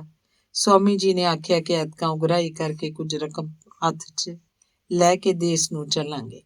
ਮੈਂ ਉਹਨਾਂ ਦੀ ਆਗਿਆ ਸਿਰ ਮੱਥੇ ਤੇ ਰੱਖੀ ਤੇ ਕੁਝ ਦਿਨ ਠਹਿਰ ਕੇ ਪਤੀ ਜੀ ਨਾਲ ਹੀ ਜਾਣ ਦਾ ਇਰਾਦਾ ਕੀਤਾ। ਦੂਜਾ ਦਿਨ ਮੇਰੇ ਵਾਸਤੇ ਕਹਿਰ ਦਾ ਦਿਨ ਚੜ੍ਹਿਆ। ਸਵਾਮੀ ਜੀ ਨੂੰ ਹੈਜਾ ਹੋ ਗਿਆ ਤੇ ਮੇਰੇ ਹੱਥਾਂ ਵਿੱਚ ਵੇਖਦਿਆਂ ਹੀ ਮੈਥੋਂ ਸਦਾ ਵਾਸਤੇ ਮੂੰਹ ਮੋੜ ਗਏ। ਭਲਾ ਹੋਵੇ ਵਿਚਾਰੇ ਸਾਡੇ ਗੁਆਂਢੀ ਸਿੱਖਾਂ ਦਾ, ਜਿਨ੍ਹਾਂ ਮੇਰੇ ਘਰ ਵਾਲਿਆਂ ਨੂੰ ਚਿੱਠੀਆਂ ਭੇਜ ਦਿੱਤੀਆਂ ਤੇ ਮੈਨੂੰ ਆ ਕੇ ਧੀਰਜ ਦੇਣ ਲੱਗ ਪਏ। ਮੇਰੇ ਮੰਦੇ ਭਾਗਾਂ ਨੂੰ 1 ਹਫ਼ਤਾ ਬਾਅਦ ਹੀ ਉਹਨਾਂ ਨੂੰ ਪਿੰਡ ਖਾਲੀ ਕਰ ਦੇਣ ਦਾ ਹੁਕਮ ਮਿਲ ਗਿਆ। ਉਹ ਵਿਚਾਰੇ ਮੈਨੂੰ ਨਾਲ ਲੈ ਜਾਣਾ ਚਾਹੁੰਦੇ ਸਨ, ਪਰ ਮੈਂ ਆਪ ਹੀ ਨਿਰਕਰਮਣ ਨੇ ਉਹਨਾਂ ਨਾਲ ਜਾਣੋਂ ਨਾ ਕਰ ਦਿੱਤੀ। ਮੈਂ ਸੋਚਿਆ ਕਿ ਜੇ ਕੋਈ ਪੇਕੇ ਸਹੁਰਿਓਂ ਆਇਆ ਤੇ ਮੈਨੂੰ ਕਿੱਥੇ ਭਾਲੇਗਾ। ਫਿਰ ਵੀ ਉਹ ਜਾਂਦੇ ਮੈਨੂੰ ਇੱਕ ਵਾਕਫ ਦੇ ਸਪੁਰਦ ਕਰਕੇ ਆਪਣੇ ਰੁਪਏ ਦੇ ਕੇ ਆਖਿਆ ਕਿ ਇਹਨੂੰ ਪਿਸ਼ੌਰ ਪਹੁੰਚਾ ਦੇਣਾ। ਮੈਂ ਸਭ ਸਮਾਨ ਲੈ ਕੇ ਉਸ ਭਾਈ ਦੇ ਊਠ ਦੇ ਕਢਾਵੇ ਤੇ ਬੈਠ ਗਈ ਤੇ ਉਹ ਮੈਨੂੰ ਪਿਸ਼ੌਰ ਨੂੰ ਲੈ ਕੇ ਰਵਾਨਾ ਹੋ ਗਿਆ। 3 ਦਿਨ 3 ਰਾਤਾਂ ਅਸੀਂ ਰਸਤੇ 'ਚ ਰਹੇ। ਮੈਂ ਰਸਤੇ 'ਚ ਖਾਣ ਪੀਣ ਵਾਸਤੇ ਆਪਣਾ ਪ੍ਰਬੰਧ ਕਰ ਲਿਆ ਸੀ। ਚੌਥੇ ਦਿਨ ਸਵੇਰੇ ਬਾਕੀ ਊਠ ਤਾਂ ਸ਼ਹਿਰੋਂ ਬਾਹਰ ਹੀ ਠਹਿਰੇ। ਮੇਰਾ ਊਠ ਇੱਕ ਕਾਰਵਾਂ ਸਰਾਂ 'ਚ ਆ ਪਹੁੰਚਿਆ। ਮੈਂ ਕਾਰਵਾਂ ਸਰਾਂ ਵਿੱਚ ਉਤਰੀ। ਇੱਕ ਕੋਠੀ ਮੈਨੂੰ ਮਿਲ ਗਈ, ਜਿਸ 'ਚ ਮੈਂ ਆਪਣਾ ਖਾਣਾ ਪਕਾਇਆ। ਸੰਧਿਆ ਕੁ ਵੇਲੇ ਉਹ ਆਦਮੀ ਮੇਰਾ ਅਸਬਾਬ ਕੁਲੀਆਂ ਪਾਸੋਂ ਚੁਕਵਾ ਕੇ ਇੱਕ ਘਰ 'ਚ ਮੈਨੂੰ ਲੈ ਆਇਆ ਤੇ ਬੋਲਿਆ, ਪਿਸ਼ੌਰ ਅੱਜ ਇੱਥੋਂ ਬਹੁਤੇ ਦਿਨਾਂ ਦਾ ਰਸਤਾ ਹੈ। ਰਸਤੇ 'ਚ ਡਾਕੂਆਂ ਦਾ ਟੋਲਾ ਰਾਹੀਆਂ ਨੂੰ ਲੁੱਟ ਲੈਂਦਾ ਹੈ। ਉਹਨੇ ਬੜਾ ਉਦਮ ਮਚਾਇਆ ਹੋਇਆ। ਉਹਨਾਂ ਦੇ ਫੜਨ ਵਾਸਤੇ ਸਾਡੇ ਨਵਾਬ ਸਾਹਿਬ ਨੇ ਇੱਕ ਫੌਜੀਆਂ ਦਾ ਦਸਤਾ ਭੇਜਿਆ। ਉਮੀਦ ਹੈ 15 ਕੁ ਦਿਨਾਂ ਤੱਕ ਰਸਤਾ ਸਾਫ਼ ਹੋ ਜਾਏਗਾ ਤੇ ਮੈਂ ਤੁਹਾਨੂੰ ਪਿਸ਼ਾਵਰ ਪਹੁੰਚਾ ਦੇਵਾਂਗਾ। ਮੈਂ ਉਹਦਾ ਕਿਹਾ ਮੰਨ ਕੇ ਚੁੱਪ ਕਰ ਰਹੀ, ਪਰ ਬੜਾ ਡਰੀ। ਦਿਲ ਹੀ ਦਿਲ 'ਚ ਸੋਚਦੀ ਕਿ ਜੇ ਮੈਂ ਸਵਾਮੀ ਜੀ ਨਾਲ ਨਾ ਆਉਂਦੀ ਤਾਂ ਕੀ ਡਰ ਸੀ। ਪਿਆਰੇ ਪਤੀ ਦਾ ਵਿਛੋੜਾ, ਮਾਪਿਆਂ ਦੀ ਜੁਦਾਈ ਤੇ ਪਰਦੇਸ ਦੇ ਸਫ਼ਰ ਨੇ ਮੈਨੂੰ ਡਾਢਾ ਤੰਗ ਕੀਤਾ। ਇਸ ਆਦਮੀ ਨੇ ਮੇਰੀ ਬੜੀ ਖਾਤਰਦਾਰੀ ਕੀਤੀ। ਜਿਸ ਚੀਜ਼ ਦੀ ਲੋੜ ਹੁੰਦੀ ਝੱਟ ਲਿਆ ਦਿੰਦਾ। ਆਪਣਾ ਸਮਝ ਕੇ ਮੈਂ ਦੁੱਖ ਸੁੱਖੇ ਦੇ ਨਾਲ ਹੀ ਫੋਲਦੀ। ਇਹ ਮੇਰਾ ਚੰਗਾ ਭੇਤੀ ਹੋ ਗਿਆ। ਇੱਕ ਰਾਤ ਮੇਰੇ ਕੋਲ ਆ ਕੇ ਰੋਣ ਲੱਗ ਪਿਆ। ਬੋਲਿਆ, ਤੁਹਾਡਾ ਹੁਣ 3 ਮਹੀਨੇ ਵਾਸਤੇ ਜਾਣਾ ਹੋਰ ਰੁਕ ਜਾਏਗਾ, ਕਿਉਂਕਿ ਡਾਕੂ ਬਹੁਤ ਜਮ੍ਹਾਂ ਹੋ ਗਏ ਹਨ ਤੇ ਫੌਜੀ ਦਸਤਾ ਵੀ ਉਹਨਾਂ ਨੂੰ ਫੜ ਨਹੀਂ ਸਕਿਆ। ਰੋਜ਼ ਖਬਰਾਂ ਆਉਂਦੀਆਂ ਹਨ, ਅੱਜ ਇੰਨੇ ਸੁਦਾਗਰ ਲੁੱਟੇ ਗਏ, ਅੱਜ ਫਲਾਣੇ ਨੂੰ ਮਾਰਿਆ ਗਿਆ। ਮੇਰੇ ਦਿਲ 'ਚ ਹੌਲ ਪੈ ਗਿਆ ਤੇ ਅਗਲੇ ਪਿਛਲੇ ਯਾਦ ਕਰ ਕਰ ਰੋਣ ਲੱਗੀ। ਦੂਜੇ ਦਿਨ ਸਵੇਰੇ ਉਹਨੇ ਮੇਰੇ ਪਾਸੋਂ ਜਾਣ ਦੀ ਆਗਿਆ ਮੰਗੀ, ਪਰ ਮੈਂ ਉਹਨੂੰ ਜਾਣ ਨਾ ਦਿੱਤਾ, ਕਿਉਂਕਿ ਉਹੀ ਆਦਮੀ ਸੀ ਜਿਹਦੇ ਸਪੁਰਦ ਮੈਨੂੰ ਗੁਆਂਢੀ ਸਿੱਖਾਂ ਨੇ ਕੀਤਾ ਸੀ। ਮੇਰਾ ਗਹਿਣਾ ਕੱਪੜਾ ਵੀ ਉਹਨੇ ਕਿਤੇ ਹੋਰ ਥਾਂ ਰੱਖ ਦਿੱਤਾ ਤੇ ਮੈਨੂੰ ਇੱਕ ਰਸੀਦ ਲਿਆ ਕੇ ਆਖਿਆ ਉਸੂ ਕਿ ਤੁਹਾਡੀ ਅਮਾਨਤ ਸਾਂਭ ਕੇ ਰੱਖੀ ਗਈ ਹੈ। ਤੀਜੇ ਦਿਨ ਉਹ ਆਦਮੀ ਮੈਥੋਂ ਖਿਸਕ ਗਿਆ ਤੇ ਫਿਰ 8 ਦਿਨ ਤੀਕ ਮੈਨੂੰ ਨਾ ਮਿਲਿਆ। ਇੰਨਾ ਸਮਾਂ ਮੈਂ ਸਿਵਾਏ ਰੋਣ ਦੇ ਹੋਰ ਕੋਈ ਕੰਮ ਨਹੀਂ ਕਰਦੀ ਸੀ। ਰਾਤ ਨੂੰ ਅੱਬੜਵਾਏ ਉੱਠ ਕੇ ਬਾਹਰ ਦੌੜਦੀ ਸਾਂ, ਪਰ ਡਰਦੀ ਬਾਹਰ ਵੀ ਨਹੀਂ ਸੀ ਜਾਂਦੀ। 9ਵੇਂ ਦਿਨ ਉਹ ਫਿਰ ਮੇਰੇ ਕੋਲ ਆਇਆ ਤੇ ਬੋਲਿਆ ਕਿ ਮੈਂ ਬੜੀ ਦੂਰੋਂ ਪੈਦਲ ਹੋ ਕੇ ਆਇਆ, ਲੜਾਈ ਅਜੇ ਹੁੰਦੀ ਹੈ ਤੇ ਮੈਂ ਬੜੀ ਮੁਸ਼ਕਿਲ ਨਾਲ ਜਾਨ ਬਚਾ ਕੇ ਆਇਆ। ਮੈਂ ਦਿਲ 'ਚ ਉਸ ਤੇ ਬੜਾ ਭਰੋਸਾ ਰੱਖਦੀ ਸੀ, ਪਰ ਉਸ ਵੇਲੇ ਮੇਰੀ ਹੈਰਾਨੀ ਦੀ ਕੋਈ ਹੱਦ ਨਾ ਰਹੀ ਜਦ ਉਹਨੇ ਮੈਨੂੰ ਆਖਿਆ ਕਿ ਉਹ ਆਦਮੀ ਜਿਸ ਪਾਸ ਮੈਂ ਤੇਰਾ ਗਹਿਣਾ ਕੱਪੜਾ ਰੱਖ ਆਇਆ, ਡਾਕੂਆਂ ਦੇ ਹੱਥੋਂ ਮਰ ਗਿਆ ਤੇ ਤੇਰਾ ਮਾਲ ਮਿਲਣਾ ਹੁਣ ਔਖਾ ਹੈ। ਮੈਂ ਰੋਈ ਕੁਰਲਾਈ, ਪਰ ਵਿਅਰਥ। 3 ਦਿਨ ਮੈਂ ਭੁੱਖੀ ਪਿਆਸੀ ਨੇ ਕੱਟੇ। ਤੀਜੀ ਰਾਤ ਉਹ ਫਿਰ ਮੇਰੇ ਵੱਲ ਆਇਆ ਤੇ ਨਾਲ 3-4 ਅਮੀਰ ਆਦਮੀ ਤੇ ਇੱਕ ਮੌਲਵੀ ਨੂੰ ਲੈ ਆਇਆ। ਇੱਕ ਆਦਮੀ ਨੇ ਮੈਨੂੰ ਆਖਿਆ ਕਿ ਤੂੰ ਇਸ ਆਦਮੀ ਨਾਲ ਨਿਕਾਹ ਕਰ ਲੈ, ਅਸੀਂ ਮੁਸਲਮਾਨ ਭੈਣ ਸਮਝ ਕੇ ਤੈਨੂੰ ਤੇਰਾ ਮਾਲ ਵਾਪਸ ਦਵਾ ਦਿਆਂਗੇ ਤੇ ਤੇਰੀ ਹੋਰ ਵੀ ਮਦਦ ਕਰਾਂਗੇ। ਮੌਲਵੀ ਨੇ ਬੜਾ ਕੁਝ ਆਖਿਆ, ਪਰ ਮੈਨੂੰ ਰੋਣ ਤੋਂ ਬਗੈਰ ਕੁਝ ਸੁਝਦਾ ਨਹੀਂ ਸੀ। ਇੱਕ ਆਦਮੀ ਨੇ ਅੱਗੇ ਵੱਧ ਕੇ ਮੇਰਾ ਸੱਜਾ ਅੰਗੂਠਾ ਕਾਗਜ਼ ਤੇ ਲਾਇਆ ਤੇ ਆਪ ਝਾਟੀ ਚੌਲ ਮਾਸ ਖਾਣ ਲੱਗ ਪਏ, ਜੋ ਰਿੰਨ ਕੇ ਪਹਿਲਾਂ ਹੀ ਬਾਹਰ ਰੱਖ ਆਏ ਸੀ। ਮਿੰਟਾਂ ਵਿੱਚ ਕਈ ਆਦਮੀ ਆ ਜਮ੍ਹਾਂ ਹੋਏ ਤੇ ਰਕੇਬੀਆਂ ਭਰ ਭਰ ਕੇ ਚੌਲਾਂ ਦੀਆਂ ਲਿਜਾਣ ਲੱਗੇ। ਦੂਜੇ ਦਿਨ ਸਾਰੇ ਸ਼ਹਿਰ 'ਚ ਖਬਰ ਉੱਡ ਗਈ ਕਿ ਮੇਰਾ ਨਿਕਾਹ ਦੀਨ ਗੁਲ ਨਾਲ ਹੋ ਗਿਆ। ਪਿਆਰੀ ਪੁੱਤਰੀ ਅੰਜਰੀਨਾ ਤੇ ਮਲੂਕ, ਤੁਸੀਂ ਇਸ ਵਾਸਤੇ ਗੁੱਸਾ ਕੀਤਾ ਕਿ ਤੁਹਾਡੀ ਸ਼ਾਨ 'ਚ ਦੀਨ ਗੁਲ ਨੇ ਸਖਤ ਤੇ ਕੋਝੇ ਸ਼ਬਦ ਕਹੇ ਕਿ ਮੇਰੀ ਸਿਰ ਬੀਤੀ ਸੁਣ ਕੇ ਤੁਸੀਂ ਨਹੀਂ ਸਮਝ ਸਕਦੀਆਂ ਕਿ ਮੇਰੇ ਦਿਲ ਨਾਲ ਕੀ ਬੀਤਦੀ ਹੋਏਗੀ। ਮੈਂ ਧਰਮ ਨਾਲ ਸੱਚ ਕਹਿੰਦੀ ਹਾਂ, ਬੇਸ਼ੱਕ ਮੇਰੇ ਘਰ ਇੱਕ ਕੁੜੀ ਗੁਲਦੀਨ ਦੀ ਵੀ 13 ਵਰ੍ਹਿਆਂ ਦੀ ਹੋ ਗਈ ਹੈ, ਪਰ ਦੀਨ ਗੁਲ ਜਾਂ ਉਹਦੇ ਸਾਥੀਆਂ ਦੀ ਬਾਬਤ ਮੇਰੇ ਦਿਲ 'ਚ ਬੜੀ ਘਿਰਨਾ ਹੈ। ਅਨਾਥ ਤੇ ਅਬਲਾ ਹੋਣ ਕਰਕੇ ਇਹਨਾਂ ਬੁਰਛਿਆਂ ਨੇ ਦੇ ਦੇਸ਼ 'ਚ ਮੇਰੀ ਕੋਈ ਪੇਸ਼ ਨਹੀਂ ਗਈ। ਮੈਂ ਨਾਨਾ ਜਾਨ ਕਿ ਤੂੰ ਮੁਸਲਮਾਨ ਨਹੀਂ? ਮੈਂ ਪੁੱਛਿਆ। ਲੋਕ ਮੈਨੂੰ ਮੁਸਲਮਾਨ ਕਹਿੰਦੇ ਹਨ, ਪਰ ਮੈਂ ਦਿਲੋਂ ਇਹ ਅੱਖਰ ਅਜੇ ਮੇਰੀ ਮਾਂ ਦੇ ਮੂੰਹ 'ਚ ਹੀ ਸੀ ਕਿ ਇੱਕ ਉੱਚੀ ਜ਼ੋਰ ਨਾਲ ਆਵਾਜ਼ ਆਈ ਕਿ ਤੂੰ ਸੱਚਮੁੱਚ ਮੁਸਲਮਾਨ ਨਹੀਂ ਹੈ। ਸਾਡੀਆਂ ਸਾਰੀਆਂ ਦੀਆਂ ਅੱਖਾਂ ਉੱਧਰ ਲੱਗ ਗਈਆਂ ਤੇ ਸੋਚ ਹੀ ਰਹੀਆਂ ਸੀ ਕਿ ਕਿਹਦੀ ਆਵਾਜ਼ ਹੈ ਕਿ ਝਾਟੀ ਸਾਹਮਣੇ ਮਕਾਨ ਤੋਂ ਇੱਕ ਨੌਜਵਾਨ ਸੁੰਦਰੀ ਹੱਥ 'ਚ ਇੱਕ ਬੜਾ ਸੁੰਦਰ ਰੁਮਾਲ ਲਈ ਸਾਡੇ ਵੱਲ ਆਈ ਤੇ ਨਾਲ ਇੱਕ ਬੁੱਢਾ ਫਾਲਚੀ ਨਜ਼ੂਮੀ ਉਹਦੇ ਮਗਰ ਮਗਰ ਆਉਂਦਾ ਸਾਡੇ ਨਜ਼ਰੀ ਪਿਆ। ਸੁੰਦਰੀ ਆਉਂਦੀ ਮੇਰੀ ਮਾਂ ਨੂੰ ਬੋਲੀ, ਕਿਉਂ ਸਕੀਨਾ, ਤੂੰ ਕੀ ਕਿਹਾ? ਇੰਨਾ ਚਿਰ ਸਾਡੇ 'ਚ ਰਹਿੰਦਿਆਂ ਤੁਸੀਂ ਕਿਸ ਤਰ੍ਹਾਂ ਕਹਿ ਦਿੱਤਾ ਕਿ ਮੈਂ ਮੁਸਲਮਾਨ ਨਹੀਂ ਹਾਂ? ਕੀ ਤੁਹਾਨੂੰ ਪਤਾ ਨਹੀਂ ਕਿ ਮੌਲਵੀ ਜਾਂ ਕਾਜ਼ੀਆਂ ਨੂੰ ਜੇ ਇਸ ਗੱਲ ਦਾ ਪਤਾ ਲੱਗ ਗਿਆ ਤਾਂ ਤੁਹਾਨੂੰ ਸ਼ਰੀਅਤ ਦੇ ਹੁਕਮ ਅਨੁਸਾਰ ਕੋਰੜੇ ਮਾਰੇ ਜਾਣਗੇ। ਮੇਰੀ ਮਾਂ ਕਹਿਣ ਲੱਗੀ ਕਿ ਭੈਣ, ਇਹ ਵੱਖਰੀ ਗੱਲ ਹੈ ਕਿ ਦੀਨ ਗੁਲ ਜਾਂ ਮੌਲਵੀ ਦੇ ਦੁਰਿਆਂ ਕੋਲੋਂ ਡਰਦੀ ਮਾਰੀ ਕਹਿ ਦੇਵਾਂ ਕਿ ਮੈਂ ਮੁਸਲਮਾਨ ਹਾਂ, ਪਰ ਅਸਲ ਧਰਮ ਉਹ ਹੁੰਦਾ ਹੈ ਜਿੱਥੇ ਈਮਾਨ ਲਿਆਂਦਾ ਜਾਏ। ਤੂੰ ਐਵੇਂ ਮਖੌਲ ਕਰਦੀ ਹੈ। ਦਿਖਾ ਖਾਂ ਜ਼ਰਾ ਹੱਥ ਫਾਲਚੀ ਨੂੰ। ਇਹ ਤੇਰੇ ਦਿਲ ਦੀ ਹਰ ਇੱਕ ਗੱਲ ਬੁੱਝ ਸਕਦੀ ਹੈ, ਪਰ ਸ਼ਰਤ ਇਹ ਹੈ ਕਿ ਜੋ ਕੁਝ ਵੀ ਪੁੱਛੇ ਤੂੰ ਬਿਨਾਂ ਕਿਸੇ ਡਰ ਦੇ ਸਭ ਕੁਝ ਸੱਚ ਕਹਿ ਦੇਵੀਂ, ਸੁੰਦਰੀ ਨੇ ਕਿਹਾ। ਮੇਰੀ ਮਾਂ ਨੇ ਉਸ ਸੁੰਦਰੀ ਤੇ ਫਾਲਚੀ ਨੂੰ ਬੈਠਣ ਵਾਸਤੇ ਜਗ੍ਹਾ ਦਿੱਤੀ ਔਰ ਆਪਣਾ ਹੱਥ ਫਾਲਚੀ ਨੂੰ ਵਿਖਾਉਣ ਵਾਸਤੇ ਅਗਾਂਹ ਵਧਾਇਆ। ਫਾਲਚੀ ਨੇ ਇੱਕ ਟੀਨ ਜਿਹੀ ਦੀ ਥਾਲੀ 'ਚ ਰੁਮਾਲ ਸੁੱਟਿਆ ਤੇ ਕੁਝ ਹਿਸਾਬ ਲਾਇਆ ਔਰ ਬਹੁਤ ਫਿਰ ਸੋਚ ਕੇ ਬੋਲਿਆ, ਕਿਉਂ ਬੀਬੀ, ਤੇਰਾ ਦਿਲ ਕਾਫਰਾਂ ਵੱਲ ਬਨਿਸਬਤ ਮੁਸਲਮਾਨਾਂ ਦੇ ਜ਼ਿਆਦਾ ਹੈ, ਠੀਕ ਹੈ ਨਾ? ਮੇਰੀ ਮਾਂ ਕਹਿਣ ਲੱਗੀ, ਠੀਕ ਹੈ, ਮੈਂ ਮਜਬੂਰਨ ਇੱਥੇ ਫਸੀ ਹੋਈ ਹਾਂ। ਹਾਲਾਤ ਹੀ ਐਸੇ ਹਨ ਜਿਹੜੇ ਮੈਨੂੰ ਕੁਝ ਕਰਨ ਨਹੀਂ ਦਿੰਦੇ, ਨਹੀਂ ਤਾਂ ਮੈਂ ਆਪਣੇ ਅਸਲੀ ਧਰਮ 'ਚ ਪ੍ਰਗਟ ਹੋ ਕੇ ਦੱਸ ਹੀ ਦੇਵਾਂ। ਫਾਲਚੀ ਕਹਿਣ ਲੱਗਾ, ਮੇਰਾ ਇੱਕ ਪੁੱਤਰ ਹੈ, ਉਹ ਰਮਲ ਬੜੀ ਦੂਰੋਂ ਮਾਰ ਉਸਤਾਦਾਂ ਪਾਸੋਂ ਸਿੱਖ ਕੇ ਆਇਆ। ਉਹ ਹਰ ਇੱਕ ਗੱਲ ਜਿਹੜੀ ਅਗਾਂਹ ਹੋਣੀ ਹੋਵੇ ਜਾਂ ਪਿੱਛੇ ਹੋ ਚੁੱਕੀ ਹੋਵੇ ਬੜੀ ਆਸਾਨੀ ਨਾਲ ਦੱਸ ਸਕਦਾ ਹੈ। ਰਮਲ ਤੋਂ ਬਿਨਾਂ ਉਹ ਮੈਸਮਰਿਜ਼ਮ ਮਤਲਬ ਹਿਪਨਾਟਿਜ਼ਮ ਜਾਂ ਯੋਗ ਅਭਿਆਸ ਦੇ ਤਰੀਕੇ ਨਾਲ ਆਦਮੀ ਨੂੰ ਬੇਸੁਰਤ ਕਰਕੇ ਉਹਦੀ ਰੂਹ ਪਾਸੋਂ ਸਭ ਭੇਦ ਲੈ ਸਕਦਾ ਹੈ। ਮੇਰੇ ਨਾਲ ਤੁਸੀਂ ਦਿਨ ਦੇ ਵਕਤ ਮੁਕਰਰ ਕਰੋ, ਸੁੰਦਰੀ ਵੱਲ ਇਸ਼ਾਰਾ ਕਰਕੇ, ਜਾਂ ਇਹਦੇ ਮਕਾਨ ਤੇ ਤੁਸੀਂ ਆਪ ਆ ਜਾਓ, ਜਾਂ ਆਪਣੇ ਮਕਾਨ 'ਚ ਉਸ ਰਸਤੇ 'ਚ ਇੱਕ ਨਿਵੇਕਲੀ ਥਾਂ ਦਾ ਇੰਤਜ਼ਾਮ ਕਰ ਛੱਡੋ। ਫਿਰ ਕੁਝ ਚਿਰ ਚੁੱਪ ਹੀ ਰਿਹਾ। ਹਾਂ, ਜੇ ਕਿਸੇ ਨੇ ਉਹਨੂੰ ਬੇਇੱਜ਼ਤੀ ਨਾਲ ਬੁਲਾਇਆ ਜਾਂ ਬੇਹੁਰਮਤੀ ਕੀਤੀ ਤਾਂ ਆਪਣਾ ਇੰਤਜ਼ਾਮ ਤਾਂ ਉਹ ਕਰ ਲਏਗਾ, ਪਰ ਨਾਲ ਲੱਗਦਾ ਤੁਹਾਡੇ ਘਰ ਵਾਲਿਆਂ ਨੂੰ ਤਕਲੀਫ ਪਹੁੰਚਣ ਦਾ ਡਰ ਹੈ। ਮੇਰੀ ਮਾਂ ਕਹਿਣ ਲੱਗੀ ਕਿ ਮੈਂ ਆਪਣੇ ਘਰ ਇੰਤਜ਼ਾਮ ਕਰ ਛੱਡਾਂਗੀ, ਤੁਸੀਂ ਕੱਲ ਸਵੇਰੇ 8 ਵਜੇ ਉਹਨਾਂ ਨੂੰ ਭੇਜ ਦੇਣਾ। ਮਲੂਕ ਤੇ ਅੰਜਰੀਨਾ ਕਹਿਣ ਲੱਗੀਆਂ, ਨਾ ਬੀਬੀ ਜੀ, ਅੱਗੇ ਹੀ ਆਹੂ ਦੇ ਭਰਾ ਦੇ ਹੱਥੋਂ ਸਾਡੀ ਦੁਰਗਤੀ ਹੋ ਚੁੱਕੀ ਹੈ। ਨਾ ਜਾਣੀਏ ਕਿਤੇ ਉਹ ਵੇਲੇ ਸਿਰ ਆ ਕੇ ਇਸ ਭਲੇ ਪੁਰਸ਼ ਦੀ ਇੱਜ਼ਤ ਲਾਵੇ ਤੇ ਨਾਲ ਲੱਗਦੇ ਸਾਨੂੰ ਵੀ ਤਕਲੀਫ ਦਾ ਸਾਹਮਣਾ ਕਰਨਾ ਪਏ। ਤੇ ਮੇਰੀ ਮਾਂ ਨੇ ਕਿਹਾ ਕਿ ਚੰਗਾ ਬੀਬੀ ਜੀ, ਤੁਸੀਂ ਆਪਣੇ ਲੜਕੇ ਨੂੰ ਕੱਲ ਹੀ ਇਸ ਸੁੰਦਰੀ ਦੇ ਮਕਾਨ 'ਚ ਆਉਣ ਦੀ ਖੇਚਲ ਦੇਣੀ, ਅਸੀਂ ਸਾਰੀਆਂ ਉੱਥੇ ਹੀ ਮੌਜੂਦ ਹੋਵਾਂਗੀਆਂ। ਕਾਂਡ 5ਵਾਂ। ਦੂਜੇ ਦਿਨ ਸਵੇਰੇ ਦਿਨ ਚੜ੍ਹਦੇ ਹੀ ਮੈਂ ਤੇ ਮੇਰੀ ਮਾਂ ਉਸ ਸੁੰਦਰੀ ਦੇ ਮਕਾਨ 'ਚ ਜਾ ਦਾਖਲ ਹੋਈਆਂ। ਅੱਧੇ ਕੁ ਘੰਟੇ ਪਿੱਛੋਂ ਅੰਜਰੀਨਾ ਤੇ ਮਲੂਕ ਵੀ ਆ ਗਈਆਂ। ਸਾਡੇ ਮਗਰੇ ਮਗਰ ਆਹੂ, ਜਿਹਨੂੰ ਅਸੀਂ ਘਰ ਛੱਡ ਆਈਆਂ ਸਾਂ, ਉਹ ਵੀ ਆ ਪਹੁੰਚੀ। ਸੁੰਦਰੀ ਨੇ ਸਾਡੀ ਸਾਰਿਆਂ ਦੀ ਚੰਗੀ ਆਓ ਭਗਤ ਕੀਤੀ। ਅਸੀਂ ਆਪੋ ਵਿੱਚ ਅੱਬਾ ਜੀ ਦੀ ਬਾਬਤ ਗੱਲਾਂ ਕਰ ਰਹੀਆਂ ਸੀ ਕਿ ਇੱਕ ਛੋਟੇ ਮੁੰਡੇ ਨੇ ਆਵਾਜ਼ ਦਿੱਤੀ ਕਿ ਇੱਕ ਕੋਈ ਸ਼ਰੀਫ ਲੜਕਾ ਤੁਹਾਡੇ ਅੰਦਰ ਆਉਣਾ ਚਾਹੁੰਦਾ ਹੈ, ਜਿਸ ਦੇ ਪਿਤਾ ਨਾਲ ਕੱਲ ਤੁਸੀਂ ਇਕਰਾਰ ਕਰ ਚੁੱਕੀਆਂ ਹੋ, ਉਸ ਵਾਸਤੇ ਕੀ ਹੁਕਮ ਹੈ। ਸਾਡੀ ਗੱਲਬਾਤ ਬੰਦ ਹੋ ਗਈ। ਮੈਂ ਤੇ ਅੰਜਰੀਨਾ ਛੇਤੀ ਬੂਹੇ ਵੱਲ ਨੂੰ ਦੌੜੀਆਂ ਤੇ ਇੱਕ ਬੜੇ ਸੋਹਣੇ ਨੌਜਵਾਨ ਨੂੰ ਬੂਹੇ ਅੱਗੇ ਖਲੋਤਿਆਂ ਵੇਖਿਆ। ਅੰਜਰੀਨਾ ਅੱਗੇ ਵਧੀ ਤੇ ਉਹਨੂੰ ਅੰਦਰ ਆਉਣ ਦਾ ਇਸ਼ਾਰਾ ਕੀਤਾ। ਬੜੇ ਅਦਬ ਨਾਲ ਅੰਦਰ ਲਿਆ ਕੇ ਕੁਰਸੀ ਤੇ ਬਿਠਾਇਆ। ਉਸ ਲੜਕੇ ਨੂੰ ਵੇਖਦਿਆਂ ਸਾਰੇ ਪਤਾ ਨਹੀਂ ਮੈਨੂੰ ਕੀ ਹੋਣ ਲੱਗ ਪਿਆ। ਮੇਰਾ ਜੀ ਕਹਿੰਦਾ ਸੀ ਕਿ ਇਹ ਸਦਾ ਮੇਰੇ ਪਾਸ ਹੀ ਬੈਠਾ ਰਿਹਾ ਕਰੇ। ਮੈਂ ਨੇੜੇ ਹੀ ਉਹਦੇ ਪਾਸ ਆ ਬੈਠੀ ਤੇ ਉਹਦੀ ਸੂਰਤ ਵੱਲ ਘੜੀ ਘੜੀ ਇੱਕ ਟਿੱਕੀ ਬਣ ਕੇ ਵੇਖਦੀ ਰਹੀ।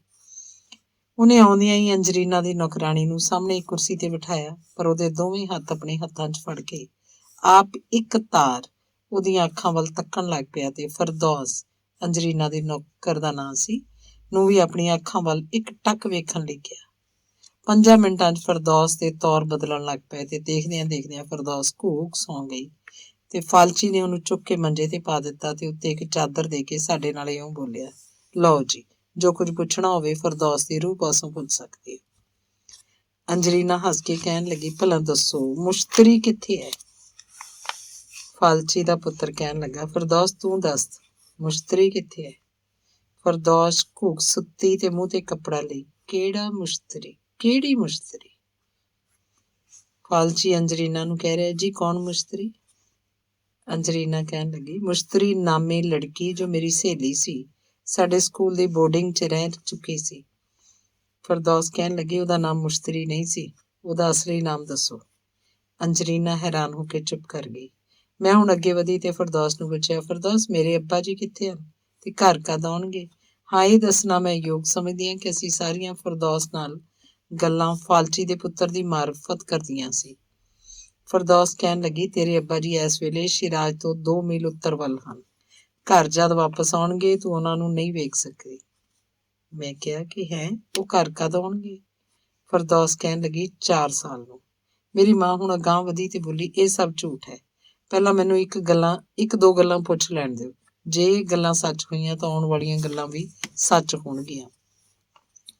ਅਸੀਂ ਸਾਰੀਆਂ ਨੇ ਕਿਹਾ ਕਿ ਹਾਂ ਹਾਂ ਠੀਕ ਹੈ, ਨਾਨਾ ਜਾਨ ਤੁਸੀਂ ਕੁਝ ਪੁੱਛੋ। ਮੇਰੀ ਮਾਂ ਫਰਦੌਸ ਨੂੰ ਪੁੱਛਣ ਲੱਗੀ, ਫਰਦੌਸ ਮੇਰੇ ਮਾਂ ਪਿਓ ਦਾ ਮਕਾਨ ਕਿੱਥੇ ਹੈ? ਫਰਦੌਸ ਕਹਿਣ ਲੱਗੀ, ਪੰਜਾਬ 'ਚ। ਮੇਰੇ ਮਾਂ ਬਾਪ ਜਿਉਂਦੇ ਹਨ? ਮੈਨੂੰ ਯਾਦ ਵੀ ਕਰਦੇ ਆ ਕਿ ਨਹੀਂ? ਫਰਦੌਸ ਕਹਿਣ ਲੱਗੀ, ਤੁਹਾਡੇ ਮਾਂ ਪਿਓ ਜਿਉਂਦੇ ਹਨ, ਤੇਰੀ ਮਾਂ ਤੇਰੀ ਯਾਦ 'ਚ ਸੁੱਕ ਕੇ ਤੀਲਾ ਹੋ ਗਈ ਹੈ।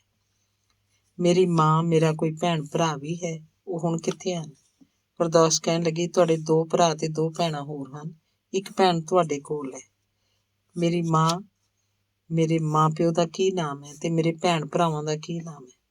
ਫਰਦੌਸ ਕਹਿਣ ਲੱਗੀ, ਮੈਂ ਉਹਨਾਂ ਦਾ ਨਾਮ ਨਹੀਂ ਦੱਸ ਸਕਦੀ, ਉਹਨਾਂ ਦੀ ਪਛਾਣ ਦੱਸ ਸਕਦੀ ਹੈ। ਮੇਰੀ ਮਾਂ ਨੇ ਕਿਹਾ, ਹਾਂ ਕੋਈ ਪਛਾਣ ਦੱਸ।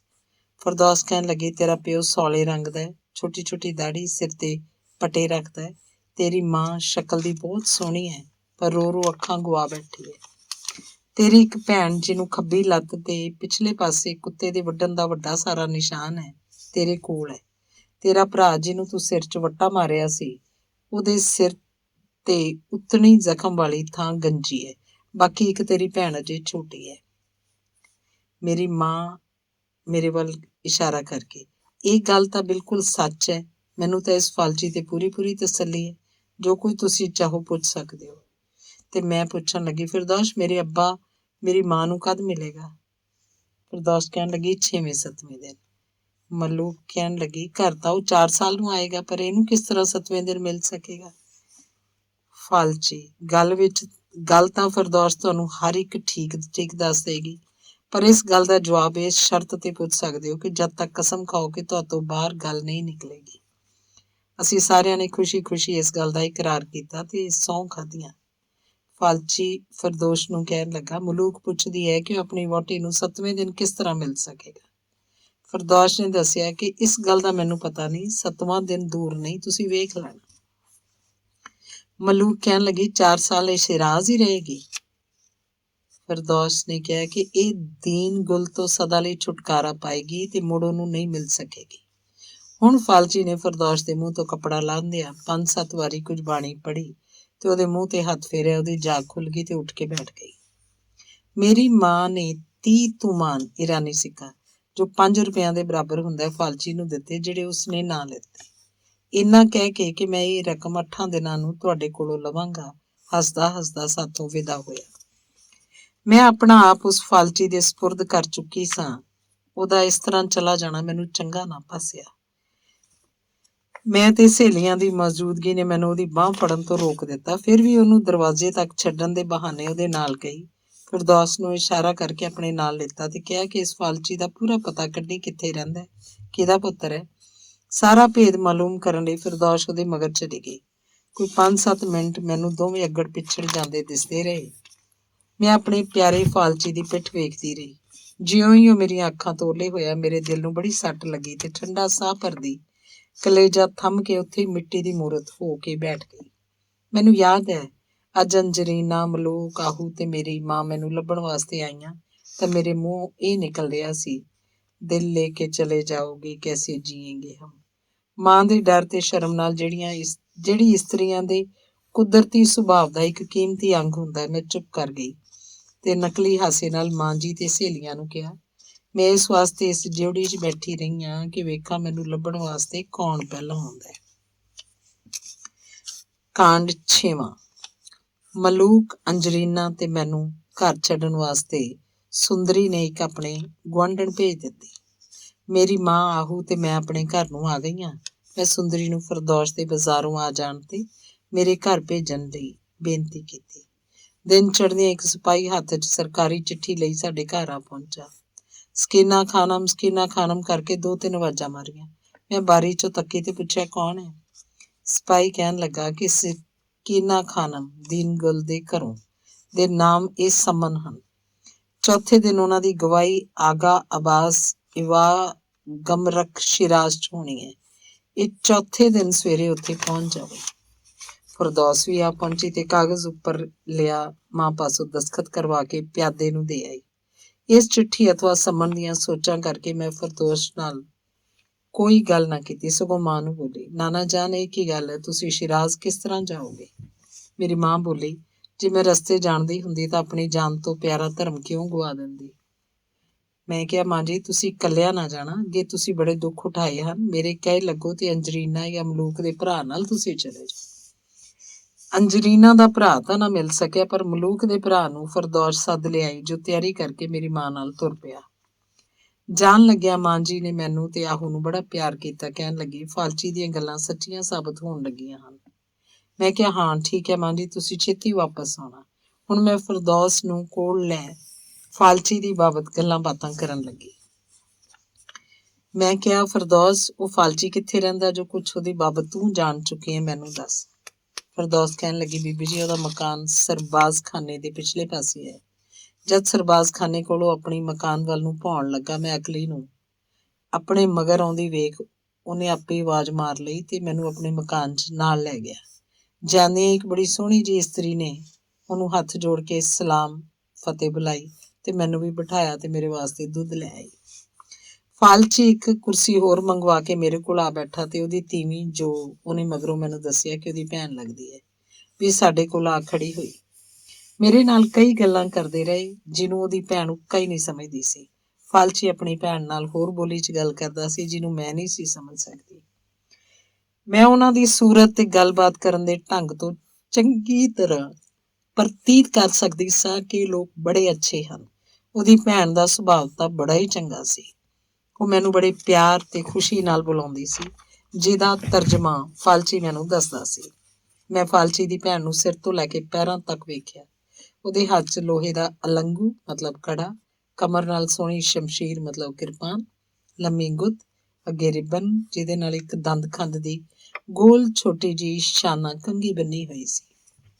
ਮੈਂ ਕੋਸ਼ਿਸ਼ ਕੀਤੀ ਕਿ ਪਤਾ ਲਵਾਂਗੀ ਕੌਣ ਲੋਕ ਹਨ, ਪਰ ਮੈਨੂੰ ਸਮਝ ਨਹੀਂ ਲੱਗੀ।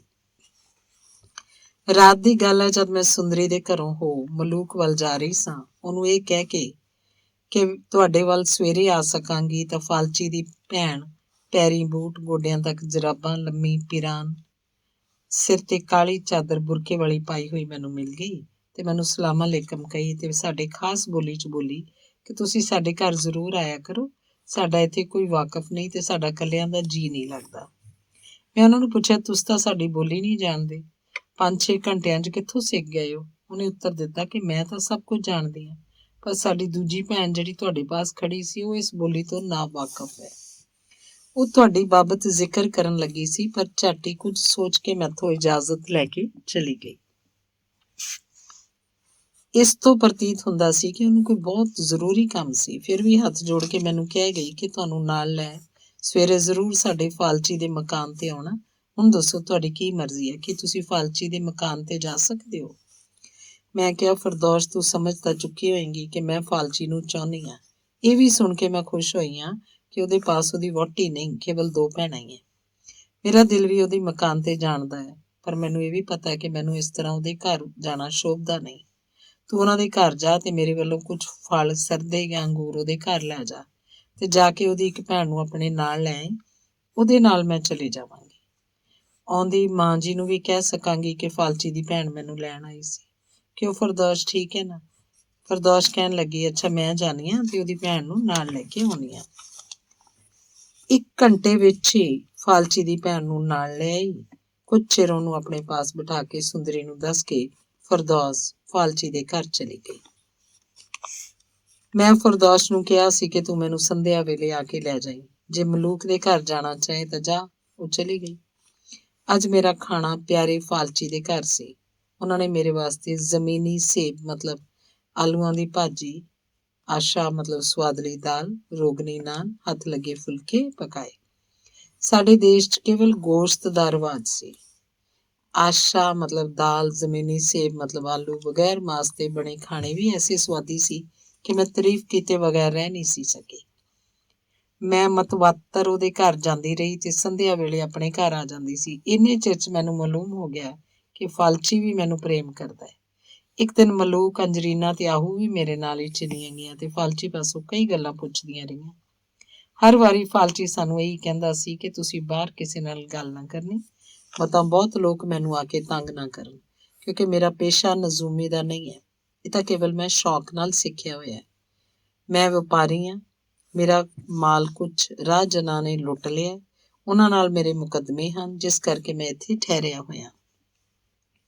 ਤੀਜੇ ਦਿਨ ਸੰਧਿਆ ਵੇਲੇ ਜਦੋਂ ਮੈਂ ਘਰ ਨੂੰ ਆਉਣ ਲੱਗੀ ਤੇ ਇੱਕ ਬੜਾ ਡਰਾਉਣਾ ਪਠਾਨ ਉਹਨਾਂ ਦੇ ਘਰ ਆਇਆ। ਇਹਨਾਂ ਸਾਰਿਆਂ ਨੇ ਉਹਨੂੰ ਹੱਥ ਜੋੜ ਫਤਿਹ ਕਹੀ ਤੇ ਰੋਟੀ ਖਵਾਈ। ਜਿਸ ਵੇਲੇ ਫਾਲਚੀ ਦੀ ਦੂਜੀ ਭੈਣ ਕਿਤੇ ਗਈ ਹੋਈ ਸੀ, ਉਹ ਆਪਣੀ ਬੋਲੀ 'ਚ ਕੋਈ ਅੱਧਾ ਕੁ ਘੰਟਾ ਗੱਲਾਂ ਕਰਦਾ ਰਿਹਾ। ਫਾਲਚੀ ਤੇ ਫਾਲਚੀ ਦੀ ਭੈਣ ਬੜੇ ਗੌਰ ਨਾਲ ਸੁਣਦੇ ਰਹੇ। ਮੈਂ ਚੁੱਪ ਕਰਕੇ ਉਹਨਾਂ ਦੇ ਮੂੰਹ ਵੱਲ ਵੇਖਦੀ ਰਹੀ। ਗੱਲਾਂ ਕਰਦਿਆਂ ਕਰਦਿਆਂ ਉਸ ਪਠਾਨ ਨੇ, ਜੋ ਇਹਨਾਂ ਦੀ ਬੋਲੀ ਚੰਗੀ ਤਰ੍ਹਾਂ ਜਾਣਦਾ ਸੀ, ਕਈ ਵਾਰ ਦੀਨ ਗੁਲ ਤੇ ਸ਼ਿਰਾਜ਼ ਸ਼ਹਿਰ ਦਾ ਨਾਮ ਲਿੱਤਾ। 7ਵਾਂ ਕਾਂਡ। ਹੁਣ ਪਠਾਨ ਦੀ ਗੱਲ ਖਤਮ ਹੋਈ ਤੇ ਫਾਲਚੀ ਦੀ ਭੈਣ ਮੈਨੂੰ ਛੱਡਣ ਵਾਸਤੇ ਪਠਾਨ ਦੇ ਨਾਲ ਹੀ ਤੁਰ ਪਈ। ਮੈਂ ਫਾਲਚੀ ਦੀ ਭੈਣ ਨੂੰ ਆਪਣੇ ਘਰ ਰਾਤ ਰੱਖਣ ਦਾ ਇਰਾਦਾ ਕਰਕੇ ਆਪਣੇ ਘਰ ਪਹੁੰਚੀ। ਪਠਾਨ ਬਾਹਰ ਖੜਾ ਰਿਹਾ ਤੇ ਅਸੀਂ ਆਪਣੇ ਘਰ ਆ ਦਾਖਲ ਹੋਈਆਂ। ਆਹੂ ਮੈਨੂੰ ਅੱਗੇ ਹੀ ਉਡੀਕ ਰਹੀ ਸੀ। ਮੇਰੇ ਨਾਲ ਇੱਕ ਓਪਰੇ ਆਦਮੀ ਨੂੰ ਵੇਖ ਡਰੀ। ਫਾਲਚੀ ਦੀ ਭੈਣ ਨੇ ਆਹੂ ਨੂੰ ਧੀਰਜ ਦਿੱਤੀ ਤੇ ਕਿਹਾ, ਕਿੱਡੇ ਅਸਚਰਜ ਦੀ ਗੱਲ ਹੈ ਕਿ ਮੈਂ ਪਰਾਈ ਅਥਵਾ ਤੁਹਾਡੇ ਘਰ ਇਕੱਲੀ ਰਹਾਂ। ਮੈਨੂੰ ਤਾਂ ਤੁਹਾਡੇ ਆਦਮੀਆਂ ਕੋਲੋਂ ਡਰ ਨਹੀਂ ਲੱਗਦਾ, ਪਰ ਤੁਸੀਂ ਹੋ ਕਿ ਮੇਰੇ ਚਾਚਾ ਜੀ ਨਾਲ ਪਿਆਰ ਕਰਨ ਦੀ ਥਾਂ ਡਰਦੀਆਂ ਹੋ। ਆਹੂ ਕਹਿਣ ਲੱਗੀ, ਪਿਆਰੀ ਭੈਣ, ਮੈਨੂੰ ਆਪਣੀ ਭਰਜਾਈ ਦੀ ਵਿੱਥਿਆ ਸੁਣ ਕੇ ਹਰ ਆਦਮੀ ਪਾਸੋਂ ਡਰ ਲੱਗਦਾ ਹੈ। ਪਠਾਨ ਤਾਂ ਚਲਾ ਗਿਆ, ਪਰ ਫਾਲਚੀ ਦੀ ਭੈਣ ਨੂੰ ਅਸੀਂ ਸਾਰੀ ਰਾਤ ਘਰ ਹੀ ਰੱਖਿਆ। ਹੋਰ ਕੋਈ ਗੱਲਬਾਤ ਕਰਨ ਤੋਂ ਪਹਿਲਾਂ ਮੈਂ ਫਾਲਚੀ ਦੀ ਭੈਣ ਤੋਂ ਵਿਥਿਆ ਸੁਣਨੀ ਚਾਹੀ, ਜੋ ਉਸ ਪਠਾਨ ਨੇ ਇਹਨਾਂ ਦੀ ਬੋਲੀ 'ਚ ਸੁਣਾਈ ਸੀ। ਮੈਂ ਵੀ ਪੁੱਛਿਆ ਕਿ ਉਹਦੀ ਗੱਲਬਾਤ ਵਿੱਚ ਮੈਂ ਦੀਨ ਗੁਲ ਤੇ ਸ਼ਹਿਰ ਸ਼ਿਰਾਜ਼ ਦਾ ਨਾਮ ਖਾਸ ਸੁਣਿਆ। ਜਵਾਬ 'ਚ ਫਾਲਚੀ ਦੀ ਭੈਣ ਇਉਂ ਬੋਲੀ, ਜਿਹਦਾ ਮੇਰੇ ਤੇ ਆਹੂ ਤੇ ਦਿਲ ਤੇ ਬੜਾ ਅਸਰ ਹੋਇਆ। ਪਿਆਰੀ ਭੈਣੋ, ਸਾਡਾ ਚਾਚਾ ਤੇ ਭਰਾ ਕੁਝ ਮਾਲ ਲੈ ਆ ਰਹੇ ਸਨ ਤਾਂ ਰਸਤੇ 'ਚ ਕੁਝ ਡਾਕੂਆਂ ਨੇ ਇਹਨਾਂ ਦਾ ਮਾਲ ਲੁੱਟ ਲਿਆ। ਸਾਡੇ ਨਾਲ ਹੋਰ ਵੀ ਕਾਫਲਾ ਸੀ ਜੋ ਜ਼ਰਾ ਹਟਵਾਂ ਸੀ। ਡਾਕੂਆਂ ਨਾਲ ਇਹਨਾਂ ਦੀ ਲੜਾਈ ਹੋਈ, ਪਿੱਛੋਂ ਕਾਫਲਾ ਵੀ ਆ ਪਹੁੰਚਿਆ। ਕੁਝ ਮਾਲ ਅਸਬਾਬ ਤਾਂ ਡਾਕੂ ਲੈ ਕੇ ਭੱਜ ਗਏ, ਪਰ ਮੇਰੇ ਚਾਚਾ ਜੀ ਨੇ ਡਾਕੂਆਂ ਨੂੰ ਅਜਿਹਾ ਕਾਬੂ ਕੀਤਾ ਕਿ ਅਨੇਕਾਂ ਸੱਟਾਂ ਲੱਗਣ ਦੇ ਬਾਵਜੂਦ ਵੀ ਉਹ ਆਪਣਾ ਆਪ ਛੁਡਾ ਨਾ ਸਕੇ।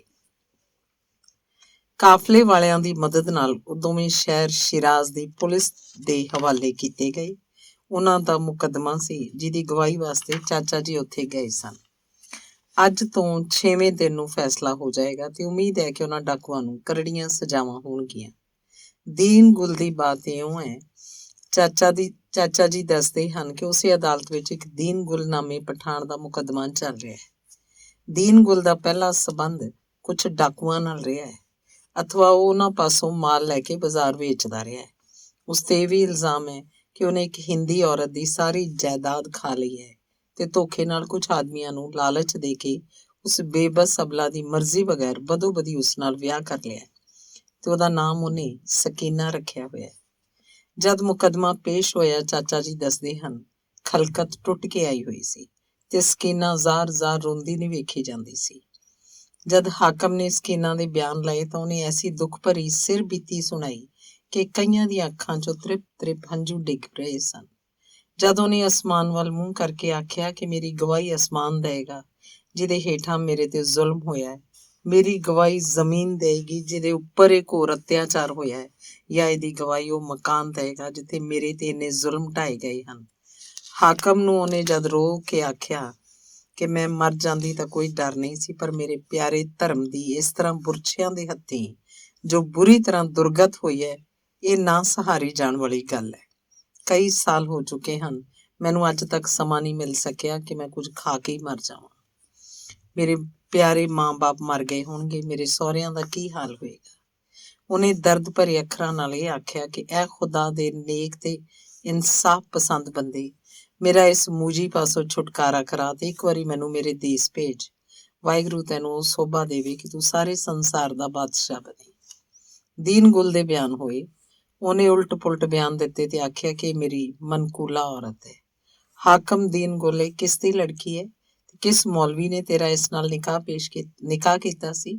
ਦੀਨ ਗੁਲ ਨੇ ਇੱਕ ਮੌਲਵੀ ਪੇਸ਼ ਕੀਤਾ, ਜਿਹਨੇ ਆਖਿਆ ਮੈਂ ਇਸ ਔਰਤ ਨੂੰ ਨਹੀਂ ਵੇਖਿਆ। ਦੋਹਾਂ ਆਦਮੀਆਂ ਨੇ ਮੇਰੇ ਅੱਗੇ ਕਸਮਾਂ ਖਾਧੀਆਂ ਸਨ ਕਿ ਦੀਨ ਗੁਲ ਨਾਲ ਸ਼ਾਦੀ ਕਰਨਾ ਚਾਹੁੰਦੀ ਹੈ। ਦੋਵੇਂ ਆਦਮੀ ਪੇਸ਼ ਕੀਤੇ ਗਏ, ਜਿਨ੍ਹਾਂ ਨੇ ਆਖਿਆ ਹਜ਼ੂਰ ਭਾਵੇਂ ਮਾਰੋ ਭਾਵੇਂ ਰੱਖੋ, ਅਸੀਂ ਤਾਂ ਇਹਦੀ ਬੋਲੀ ਵੀ ਨਹੀਂ ਜਾਣਦੇ ਸਾਂ। ਸਾਨੂੰ ਦੀਨ ਗੁਲ ਨੇ 10-10 ਤੋਮਾਨ ਮਤਲਬ 50 ਰੁਪਏ ਦਾ ਲਾਲਚ ਦਿੱਤਾ ਸੀ, ਜਿਸ ਕਰਕੇ ਅਸੀਂ ਗਵਾਹੀ ਦਿੱਤੀ ਸੀ। ਹਾਕਮ ਦਾ ਫੈਸਲਾ ਬੜਾ ਸੋਹਣਾ ਸੀ। ਉਹਨੇ ਕਾਜ਼ੀ ਨੂੰ ਛੱਡ ਦਿੱਤਾ। ਦੋਹਾਂ ਆਦਮੀਆਂ ਨੂੰ 20-20 ਤੋਮਾਨ ਜੁਰਮਾਨਾ ਤੇ ਦੀਨ ਗੁਲ ਨੂੰ ਸਖਤ ਕੈਦ ਦਾ ਹੁਕਮ ਦਿੱਤਾ। ਸਕੀਨਾ ਨੂੰ ਕਿਹਾ, ਕਿਉਂ ਬੀਬੀ, ਹੁਣ ਤੇਰਾ ਇਰਾਦਾ ਕੀ ਹੈ? ਤੈਨੂੰ 200 ਤੋਮਾਨ ਦਿੱਤਾ ਜਾਂਦਾ, ਤੂੰ ਜਾ ਤੇ ਆਪਣੀ ਬਾਕੀ ਦੀ ਉਮਰ ਸੁੱਖ ਦੀ ਕੱਟ। ਸਕੀਨਾ ਕਹਿਣ ਲੱਗੀ, ਮੇਰੇ ਬਾਪ, ਮੈਂ ਤੇਰੇ ਪੈਰ ਫੜਦੀ ਹਾਂ, ਮੈਨੂੰ ਰੁਪਏ ਦੀ ਕੋਈ ਲੋੜ ਨਹੀਂ, ਮੈਨੂੰ ਸਹੀ ਸਲਾਮਤ ਮੇਰੇ ਵਤਨ ਪਹੁੰਚਾ ਦਿਓ।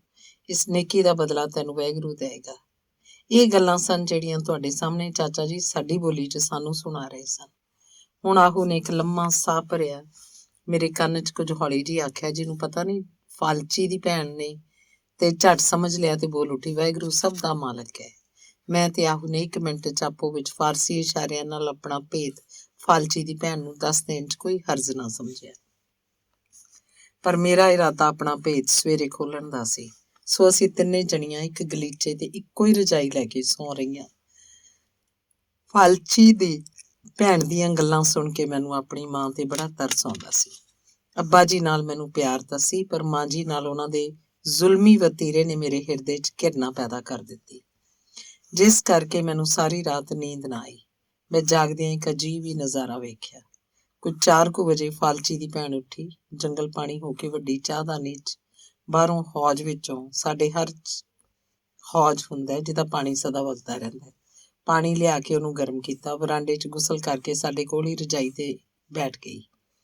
ਕੋਈ ਮੱਤਵਾਤਰ 7 ਵਜੇ ਤੱਕ ਇਸੇ ਤਰ੍ਹਾਂ ਬੈਠੀ ਕੁਝ ਪੜ੍ਹਦੀ ਰਹੀ ਜਿਹਦੀ ਮੈਨੂੰ ਕੁਝ ਸਮਝ ਨਾ ਆਈ। ਮੌਲਵੀ ਨੇ ਨਾਲ ਦੀ ਮਸੀਤ ਤੇ ਸਵੇਰੇ ਬਾਂਗ ਦਿੱਤੀ ਜਿਹਦਾ ਇਹਨੂੰ ਕੁਝ ਪਤਾ ਹੀ ਨਹੀਂ, ਨਾ ਹੀ ਇਹਨੇ ਉੱਠ ਕੇ ਨਮਾਜ਼ ਪੜ੍ਹੀ।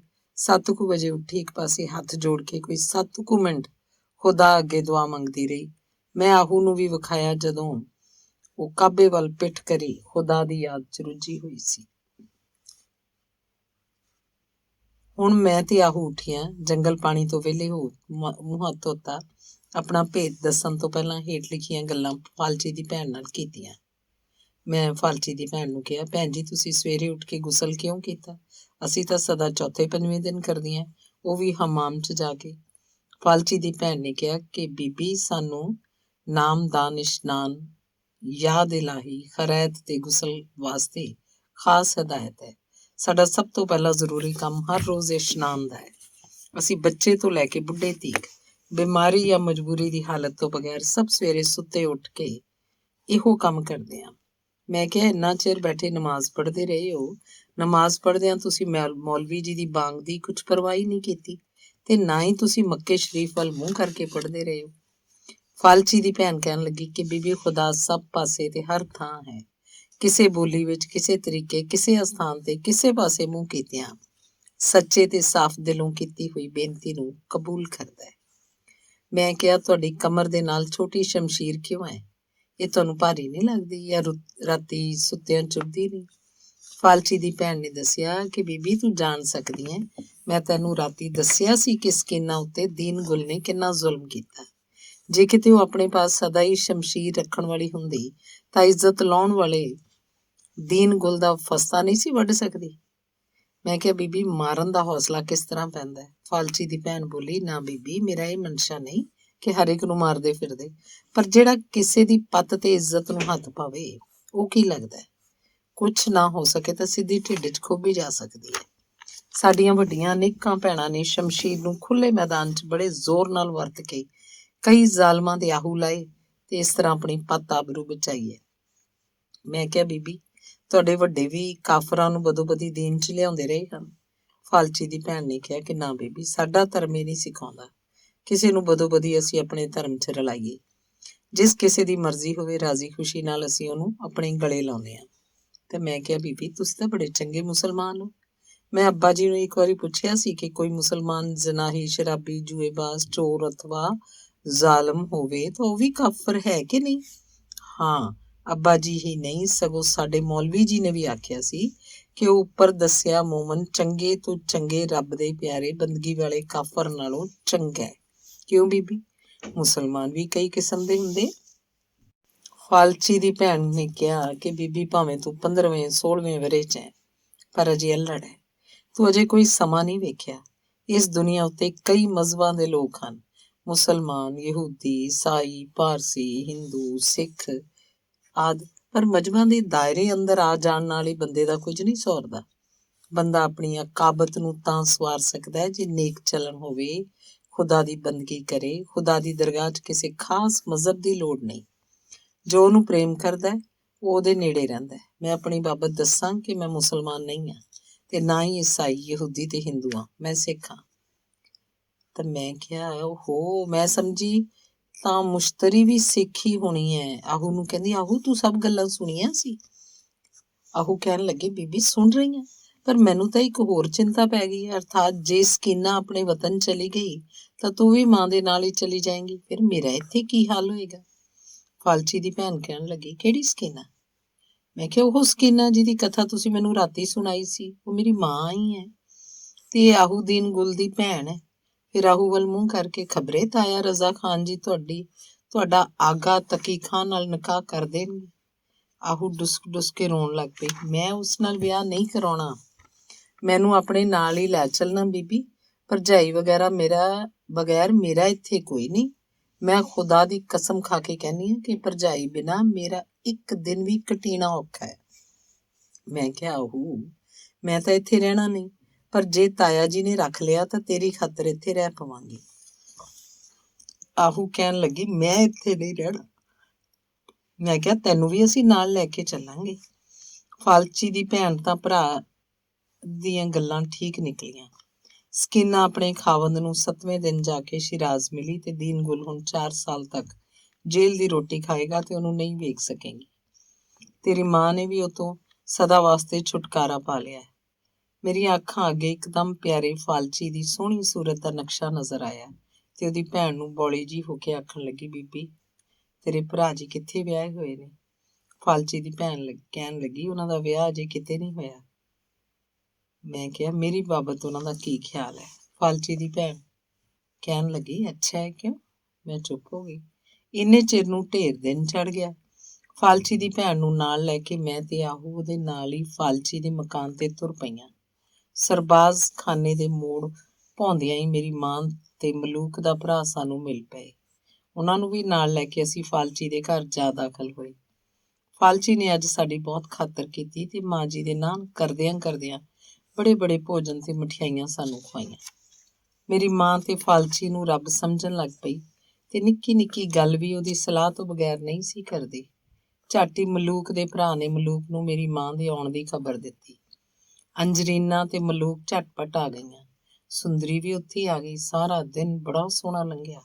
ਸ਼ਾਮਾਂ ਵੇਲੇ ਇੱਕ ਬੜੀ ਦੁਖਦਾਈ ਘਟਨਾ ਹੋਈ। ਇੱਕ ਪੁਲਿਸ ਦੇ ਆਦਮੀ ਸਾਡੇ ਬੂਹੇ ਅੱਗੇ ਆ ਜਮ੍ਹਾਂ ਹੋਏ ਤੇ ਸਾਨੂੰ ਰੋਂਦਿਆਂ ਕੁਰਲਾਉਂਦਿਆਂ ਨੂੰ ਛੱਡ ਫਾਲਚੀ ਤੇ ਉਹਦੀ ਭੈਣ ਨੂੰ ਗ੍ਰਿਫਤਾਰ ਕਰਕੇ ਲੈ ਗਏ। ਚਾਹੀਦੇ ਤਾਂ ਇਹ ਸੀ ਕਿ ਮਾਂ ਜੀ ਦਾ ਕੁਝ ਹਾਲ ਅਸੀਂ ਪਿਆਰੇ ਫਾਲਚੀ ਨੂੰ ਸੁਣਾਉਂਦੇ ਤੇ ਉਹਦੀ ਰਕਮ ਵੀ ਫਾਲਚੀ ਨੂੰ ਮੋੜ ਦਿੰਦੇ, ਪਰ ਸਾਡਾ ਧਿਆਨ ਦਿਲ ਵਿੱਚ ਰਿਹਾ ਤੇ ਅਸੀਂ ਸਾਰੀਆਂ ਆਪੋ ਆਪਣੇ ਘਰਾਂ ਨੂੰ ਵਿਦਾ ਹੋਣ ਲੱਗੀਆਂ ਕਿ ਇੱਕ ਪਠਾਨ ਸਾਡੇ ਕੋਲ ਆਇਆ। ਉਹਨੇ ਚੁੱਪ ਕੀਤਿਆਂ ਇੱਕ ਚਿੱਠੀ ਮੇਰੇ ਹੱਥ ਫੜਾਈ, ਜਿਹਦਾ ਪਤਾ ਮੇਰੇ ਸਿਵਾ ਹੋਰ ਕਿਸੇ ਹੋਰ ਨੂੰ ਨਾ ਲੱਗਾ ਤੇ ਬਾਕੀਆਂ ਪਾਸੋਂ ਫਾਲਚੀ ਦਾ ਪਤਾ ਪੁੱਛਦਾ ਮੁੜ ਗਿਆ। ਮੇਰੀ ਮਾਂ ਨੇ ਮਲੂਕ, ਅੰਜਰੀਨਾ ਤੇ ਸੁੰਦਰੀ ਨੂੰ ਸਵੇਰੇ ਆਪਣੇ ਮਕਾਨ ਤੇ ਆਉਣ ਲਈ ਬੇਨਤੀ ਕੀਤੀ ਤੇ ਆਖਿਆ, ਕੱਲ ਦਾ ਦਿਨ ਮੈਂ ਤੁਹਾਡੇ ਕੋਲ ਹੋਵਾਂਗੀ ਤੇ ਸ਼ਾਮ ਨੂੰ ਹੀ ਤੁਹਾਨੂੰ ਸਦਾ ਵਾਸਤੇ ਅਲਵਿਦਾ ਕਹਾਂਗੀ। ਅੰਗ 8ਵਾਂ। ਸਭ ਆਪੋ ਆਪਣੇ ਘਰ ਚਲੇ ਗਏ ਤੇ ਅਸੀਂ ਵੀ ਆਪਣੇ ਘਰ ਆ ਗਈਆਂ। ਮੈਂ ਵੱਖਰਿਆਂ ਹੋ ਕੇ ਚਿੱਠੀ ਖੋਲੀ ਤੇ ਪੜ੍ਹੀ। ਚਿੱਠੀ ਦਾ ਮਜ਼ਮੂਨ ਇਹ ਸੀ, ਪਰਦੇਸ, ਤਾਰੀਖ, ਮੇਰੀ ਪਿਆਰੀ -ਜੀਓ। ਤੁਸੀਂ ਇਹ ਪੜ੍ਹ ਕੇ ਹੈਰਾਨ ਹੋਵੋਗੇ ਕਿ ਮੈਂ ਆਪ ਜੀ ਨੂੰ ਇੰਨਾ ਕੁ ਪਿਆਰ ਕਰਦਾ ਕਿ ਜਿੰਨਾ ਤੁਸੀਂ ਨਾ ਕਰਦੇ ਹੋਗੇ ਤੇ ਮੇਰੇ ਲੂਣ ਚਾਪਦੀ ਤੇ ਮਾਤਾ ਜੀ ਦੀ ਹਮਦਰਦੀ ਕੁੱਟ ਕੇ ਭਰੀ ਹੋਈ ਹੈ। ਤੁਹਾਡੇ ਵਾਂਗਰ ਮੇਰਾ ਦਿਲ ਵੀ ਤੁਹਾਡੇ ਕੋਲ ਬੈਠੇ ਰਹਿਣ ਨੂੰ ਚਾਹੁੰਦਾ ਹੈ। ਸਾਡੇ ਫੜੇ ਜਾਣ ਦੀ ਖਬਰ ਸੁਣ ਕੇ ਤੁਹਾਨੂੰ ਚਿੰਤਾ ਕਰਨ ਦੀ ਲੋੜ ਨਹੀਂ। ਜੇ ਸੱਚਮੁੱਚ ਹੀ ਮੈਨੂੰ ਪਿਆਰ ਕਰਦੇ ਹੋ ਤਾਂ ਸਾਡੀ ਕਿਸੇ ਕਿਸਮ ਦੀ ਪਰਵਾਹ ਕਰਨ ਤੋਂ ਬਗੈਰ ਇਸ ਪਠਾਨ ਨਾਲ ਆਪਣੀ ਮਾਂ ਤੇ ਆਹੂ ਸਮੇਤ ਚਾਲੇ ਪਾ ਦਿਓ।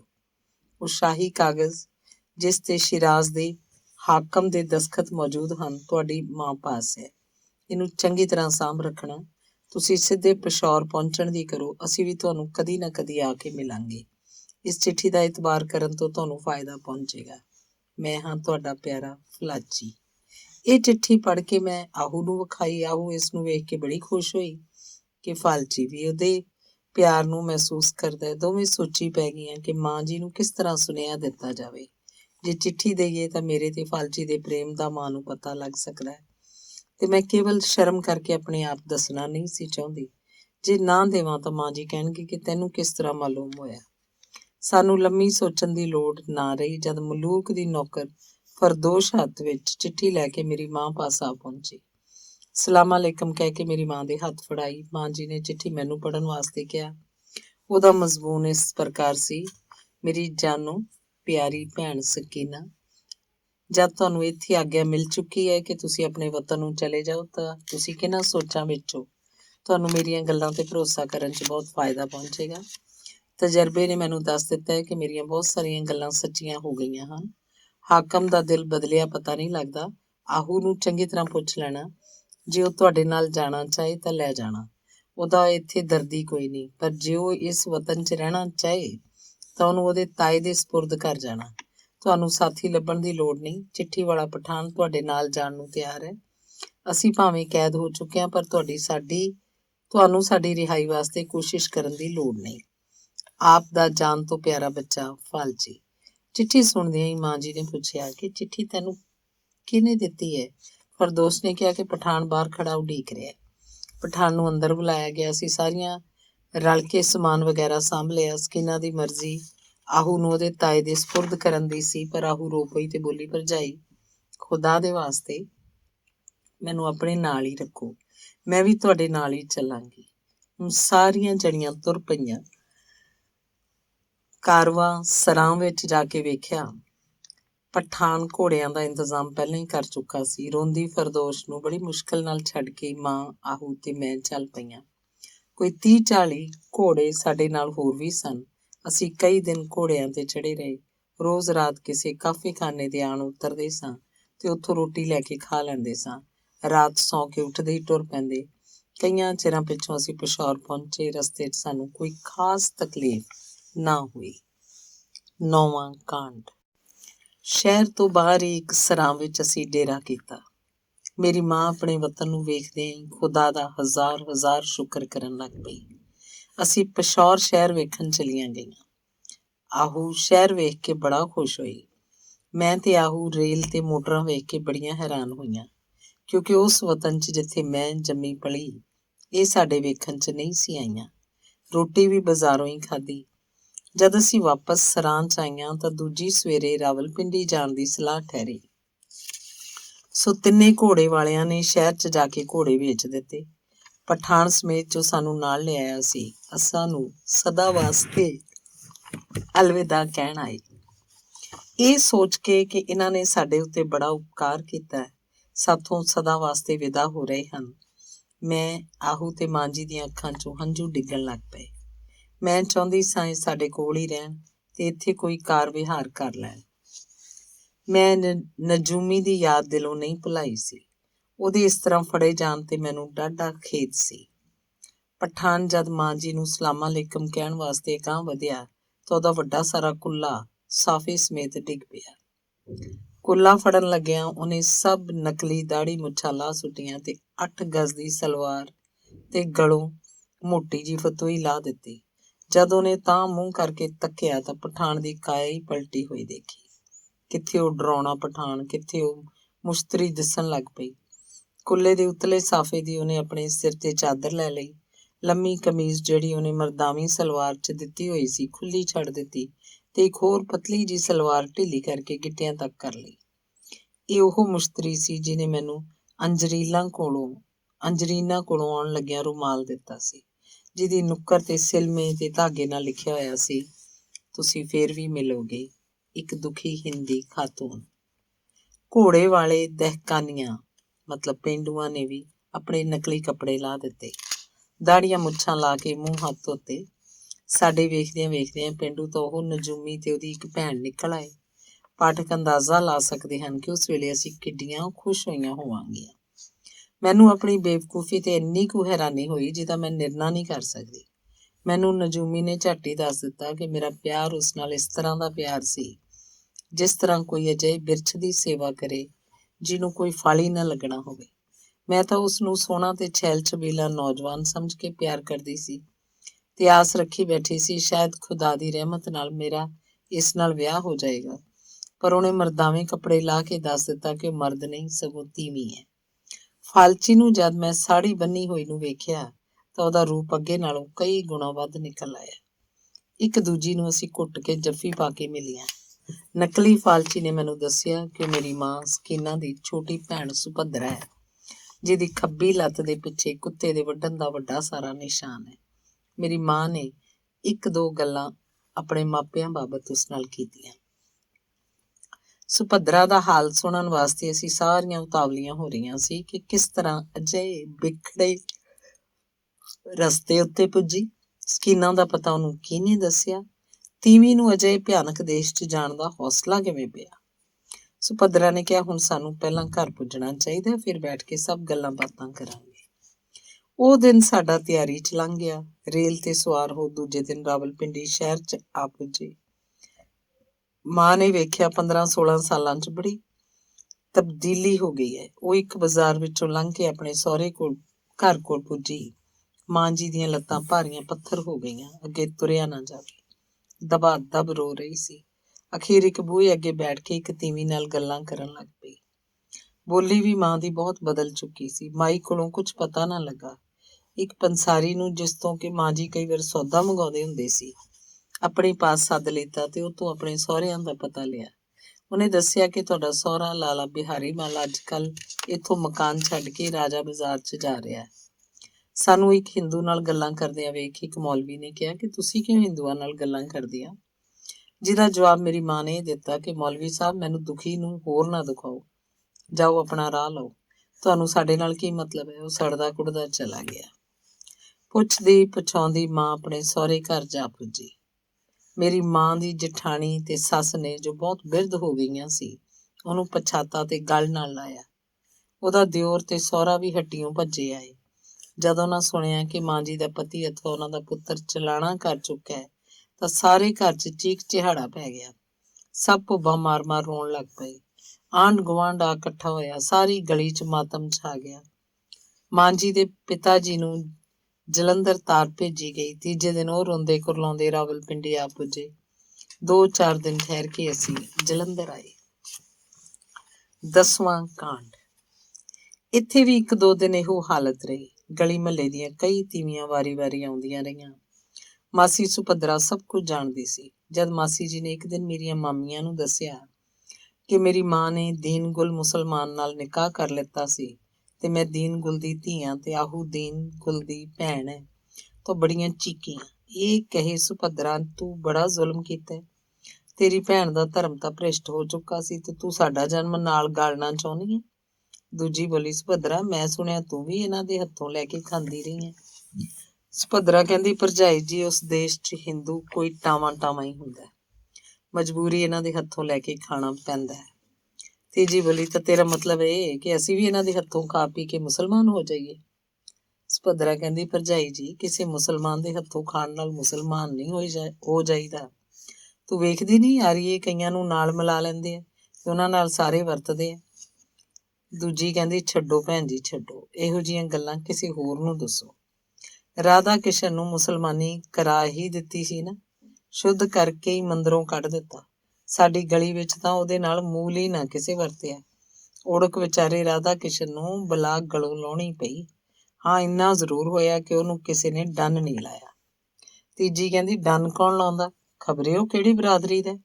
ਕੋਈ ਉਹਦਾ ਸਾਕ ਉਹਦੇ ਨਾਲ ਵਰਤਦਾ ਤਾਂ ਅਸੀਂ ਨਹੀਂ ਦੇਖਿਆ, ਤੇ ਨਾ ਹੀ ਸਾਡੀ ਗਲੀ ਵਿੱਚੋਂ ਹੀ ਕਿਸੇ ਨੇ ਵਿਆਹ ਢੰਗ ਤੇ ਉਹਦੀ ਵਹੁਟੀ ਨੂੰ ਸੱਦਿਆ। ਸੁਭੱਦਰਾ ਕਹਿੰਦੀ, ਮੇਰੇ ਦਿਓਰ ਨੇ ਨੁਸਕੀ ਸ਼ਹਿਰ ਤੋਂ ਇੱਕ ਮੁਸਲਮਾਨੀ ਆਪ ਪਸੰਦ ਕਰਕੇ ਲਿਆਂਦੀ ਹੈ। ਉਹਦੇ 1-2 ਬਾਲ ਵੀ ਹੈ।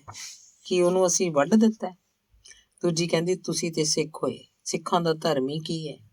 ਪਿਛਲੇ ਸਾਲ ਅਸੀਂ ਅੰਮ੍ਰਿਤਸਰ ਦਰਬਾਰ ਸਾਹਿਬ ਦੀਵਾਲੀ ਤੇ ਗਈਆਂ ਸੀ। ਅਸੀਂ ਕਈ ਚੂੜੇ ਉੱਥੇ ਸਿੱਖ ਬਣੇ ਹੋਏ ਦੇਖੇ। ਮੇਰੇ ਪੇਕੇ ਸ਼ਹਿਰ ਵੀ 20 ਘਰ ਇਹਨਾਂ ਦਲਿਤਾਂ ਦੇ ਬਰੜਾਂ ਦੇ ਸਿੱਖ ਹੋਏ ਸੀ। ਉੱਥੇ ਵੀ ਸਾਡੇ ਸਾਹਮਣੇ ਸਾਡੇ ਪਿੰਡ ਦੇ ਇੱਕ ਬਰੜ ਨੇ, ਜਿਹੜਾ ਸਿੱਖ ਬਣਿਆ ਹੋਇਆ, ਕੜਾਹ ਪ੍ਰਸ਼ਾਦ ਚੜਾਇਆ ਸੀ। ਸਿੱਖਾਂ ਨੇ ਉਹ ਵਿੱਚੇ ਹੀ ਰਲਾ ਦਿੱਤਾ ਸੀ। ਅਸੀਂ ਵੀ ਪ੍ਰਸ਼ਾਦ ਕਰਾਇਆ ਸੀ, ਸਾਰਿਆਂ ਨੇ ਖਾਧਾ, ਪਰ ਮੈਂ ਲੈ ਕੇ ਤਲਾਅ 'ਚ ਮੱਛੀ ਨੂੰ ਪਾ ਦਿੱਤਾ ਸੀ। ਭੈਣ ਅੱਖੀ ਵੇਖ ਕੇ ਮੱਖੀ ਕੌਣ ਖਾਵੇ? ਸੁਭੱਦਰਾ ਕਹਿੰਦੀ, ਤਾਂ ਫਿਰ ਹੁਣ ਇਹ ਮੁਸਲਮਾਨ ਹੀ ਰਹੇਗੀ? ਪਹਿਲੀ ਕਹਿੰਦੀ, ਭੈਣ ਜੀ, ਇਹ ਸਾਨੂੰ ਕੀ ਪਤਾ, ਅਸੀਂ ਤਾਂ ਕੋਈ ਇਹਨਾਂ ਨਾਲ ਵਰਤਨ ਨਹੀਂ। ਜੇ ਸਾਡੇ ਮਨੁੱਖ ਮਨ ਵੀ ਜਾਣ ਤਾਂ ਵੀ ਉਹ ਭਾਵੇਂ ਇਹਨਾਂ ਨਾਲ ਵਰਤਨ। ਅਸੀਂ ਵਿਆਹ ਢੰਗ ਪਰ ਨਾ ਇਹਨਾਂ ਦੇ ਜਾਣਾ ਤੇ ਨਾ ਹੀ ਆਪਣੇ ਘਰ ਸੱਦਣਾ।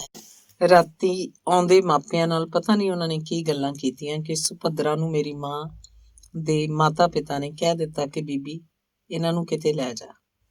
ਅਜੇ ਸਾਡੇ ਗਲੀ ਮਹੱਲੇ 'ਚ ਕਿਸੇ ਨੂੰ ਇਹਦੇ ਮੁਸਲਮਾਨ ਹੋਣ ਦਾ ਪਤਾ ਨਹੀਂ ਲੱਗਾ। ਇਹ ਖਬਰ ਸਾਡੇ ਕੁੜਮਾਂ ਨੂੰ ਵੀ ਨਹੀਂ ਹੋਈ।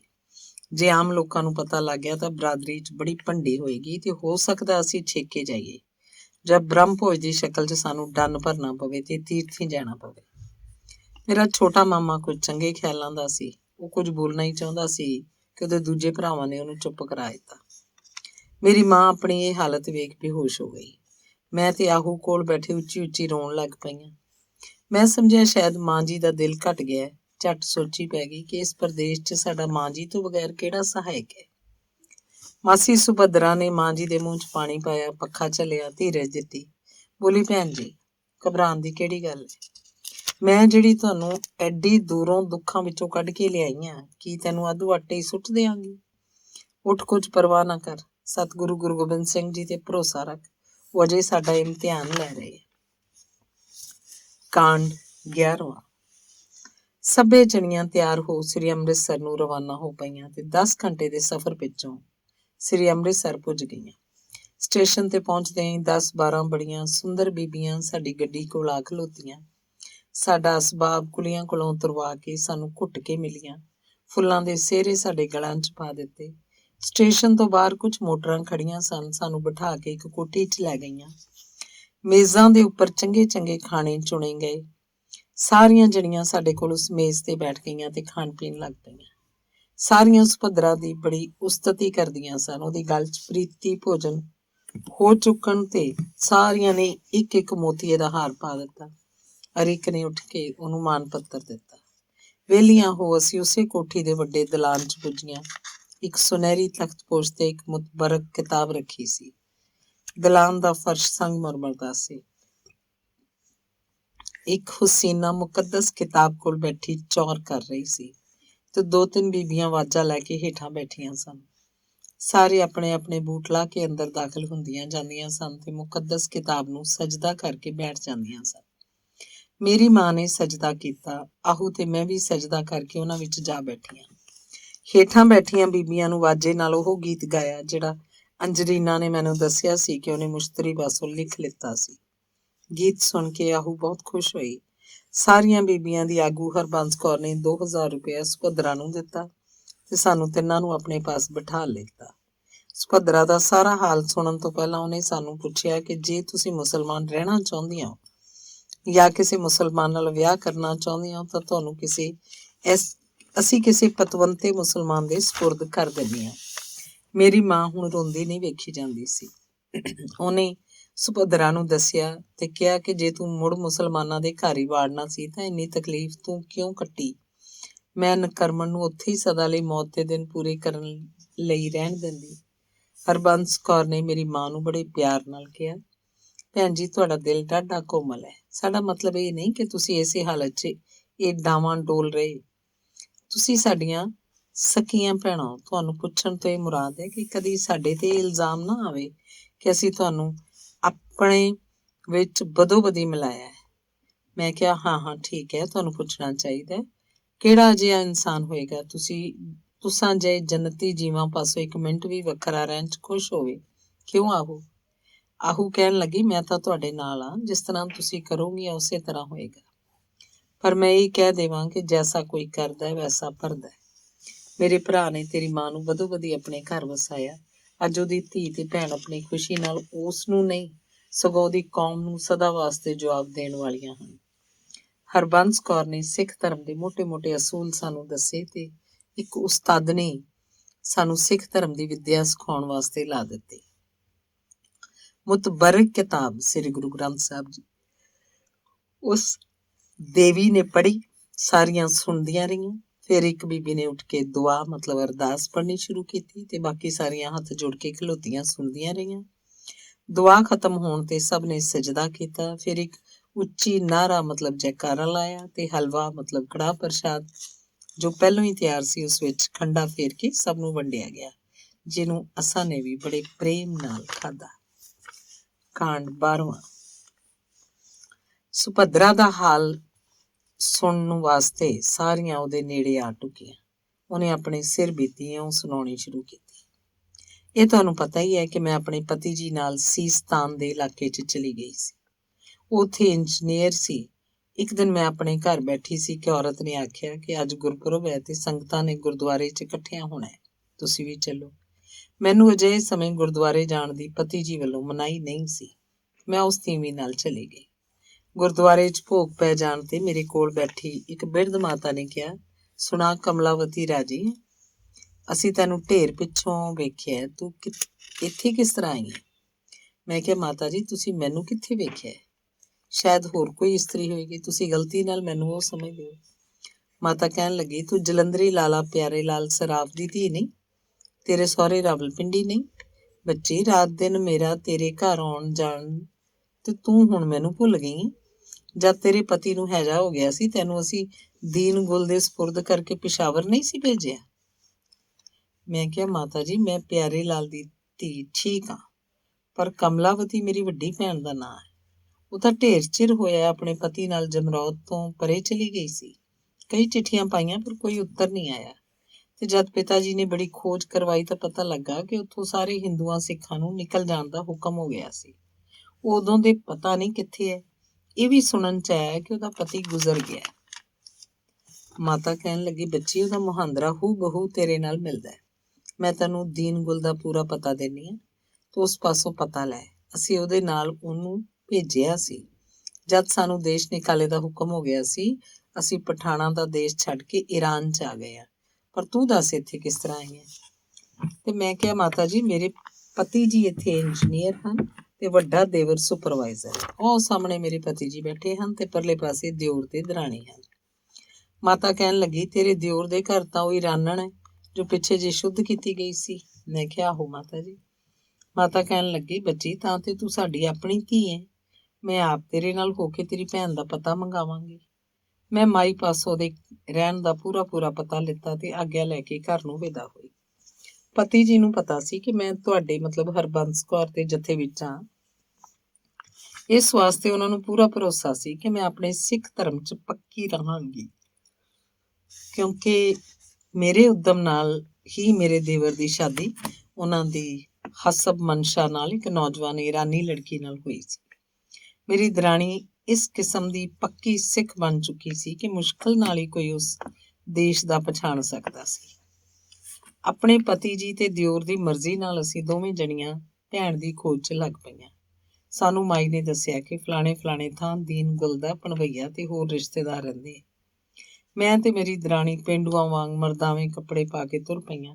ਜਿੰਨੀ ਕੁ ਤਕਲੀਫ ਸਾਨੂੰ ਰਾਹ 'ਚ ਹੋਈ ਉਹਦਾ ਵਰਣਨ ਕਰਨ ਲੱਗਿਆ ਬਹੁਤ ਸਮੇਂ ਦੀ ਲੋੜ ਹੈ।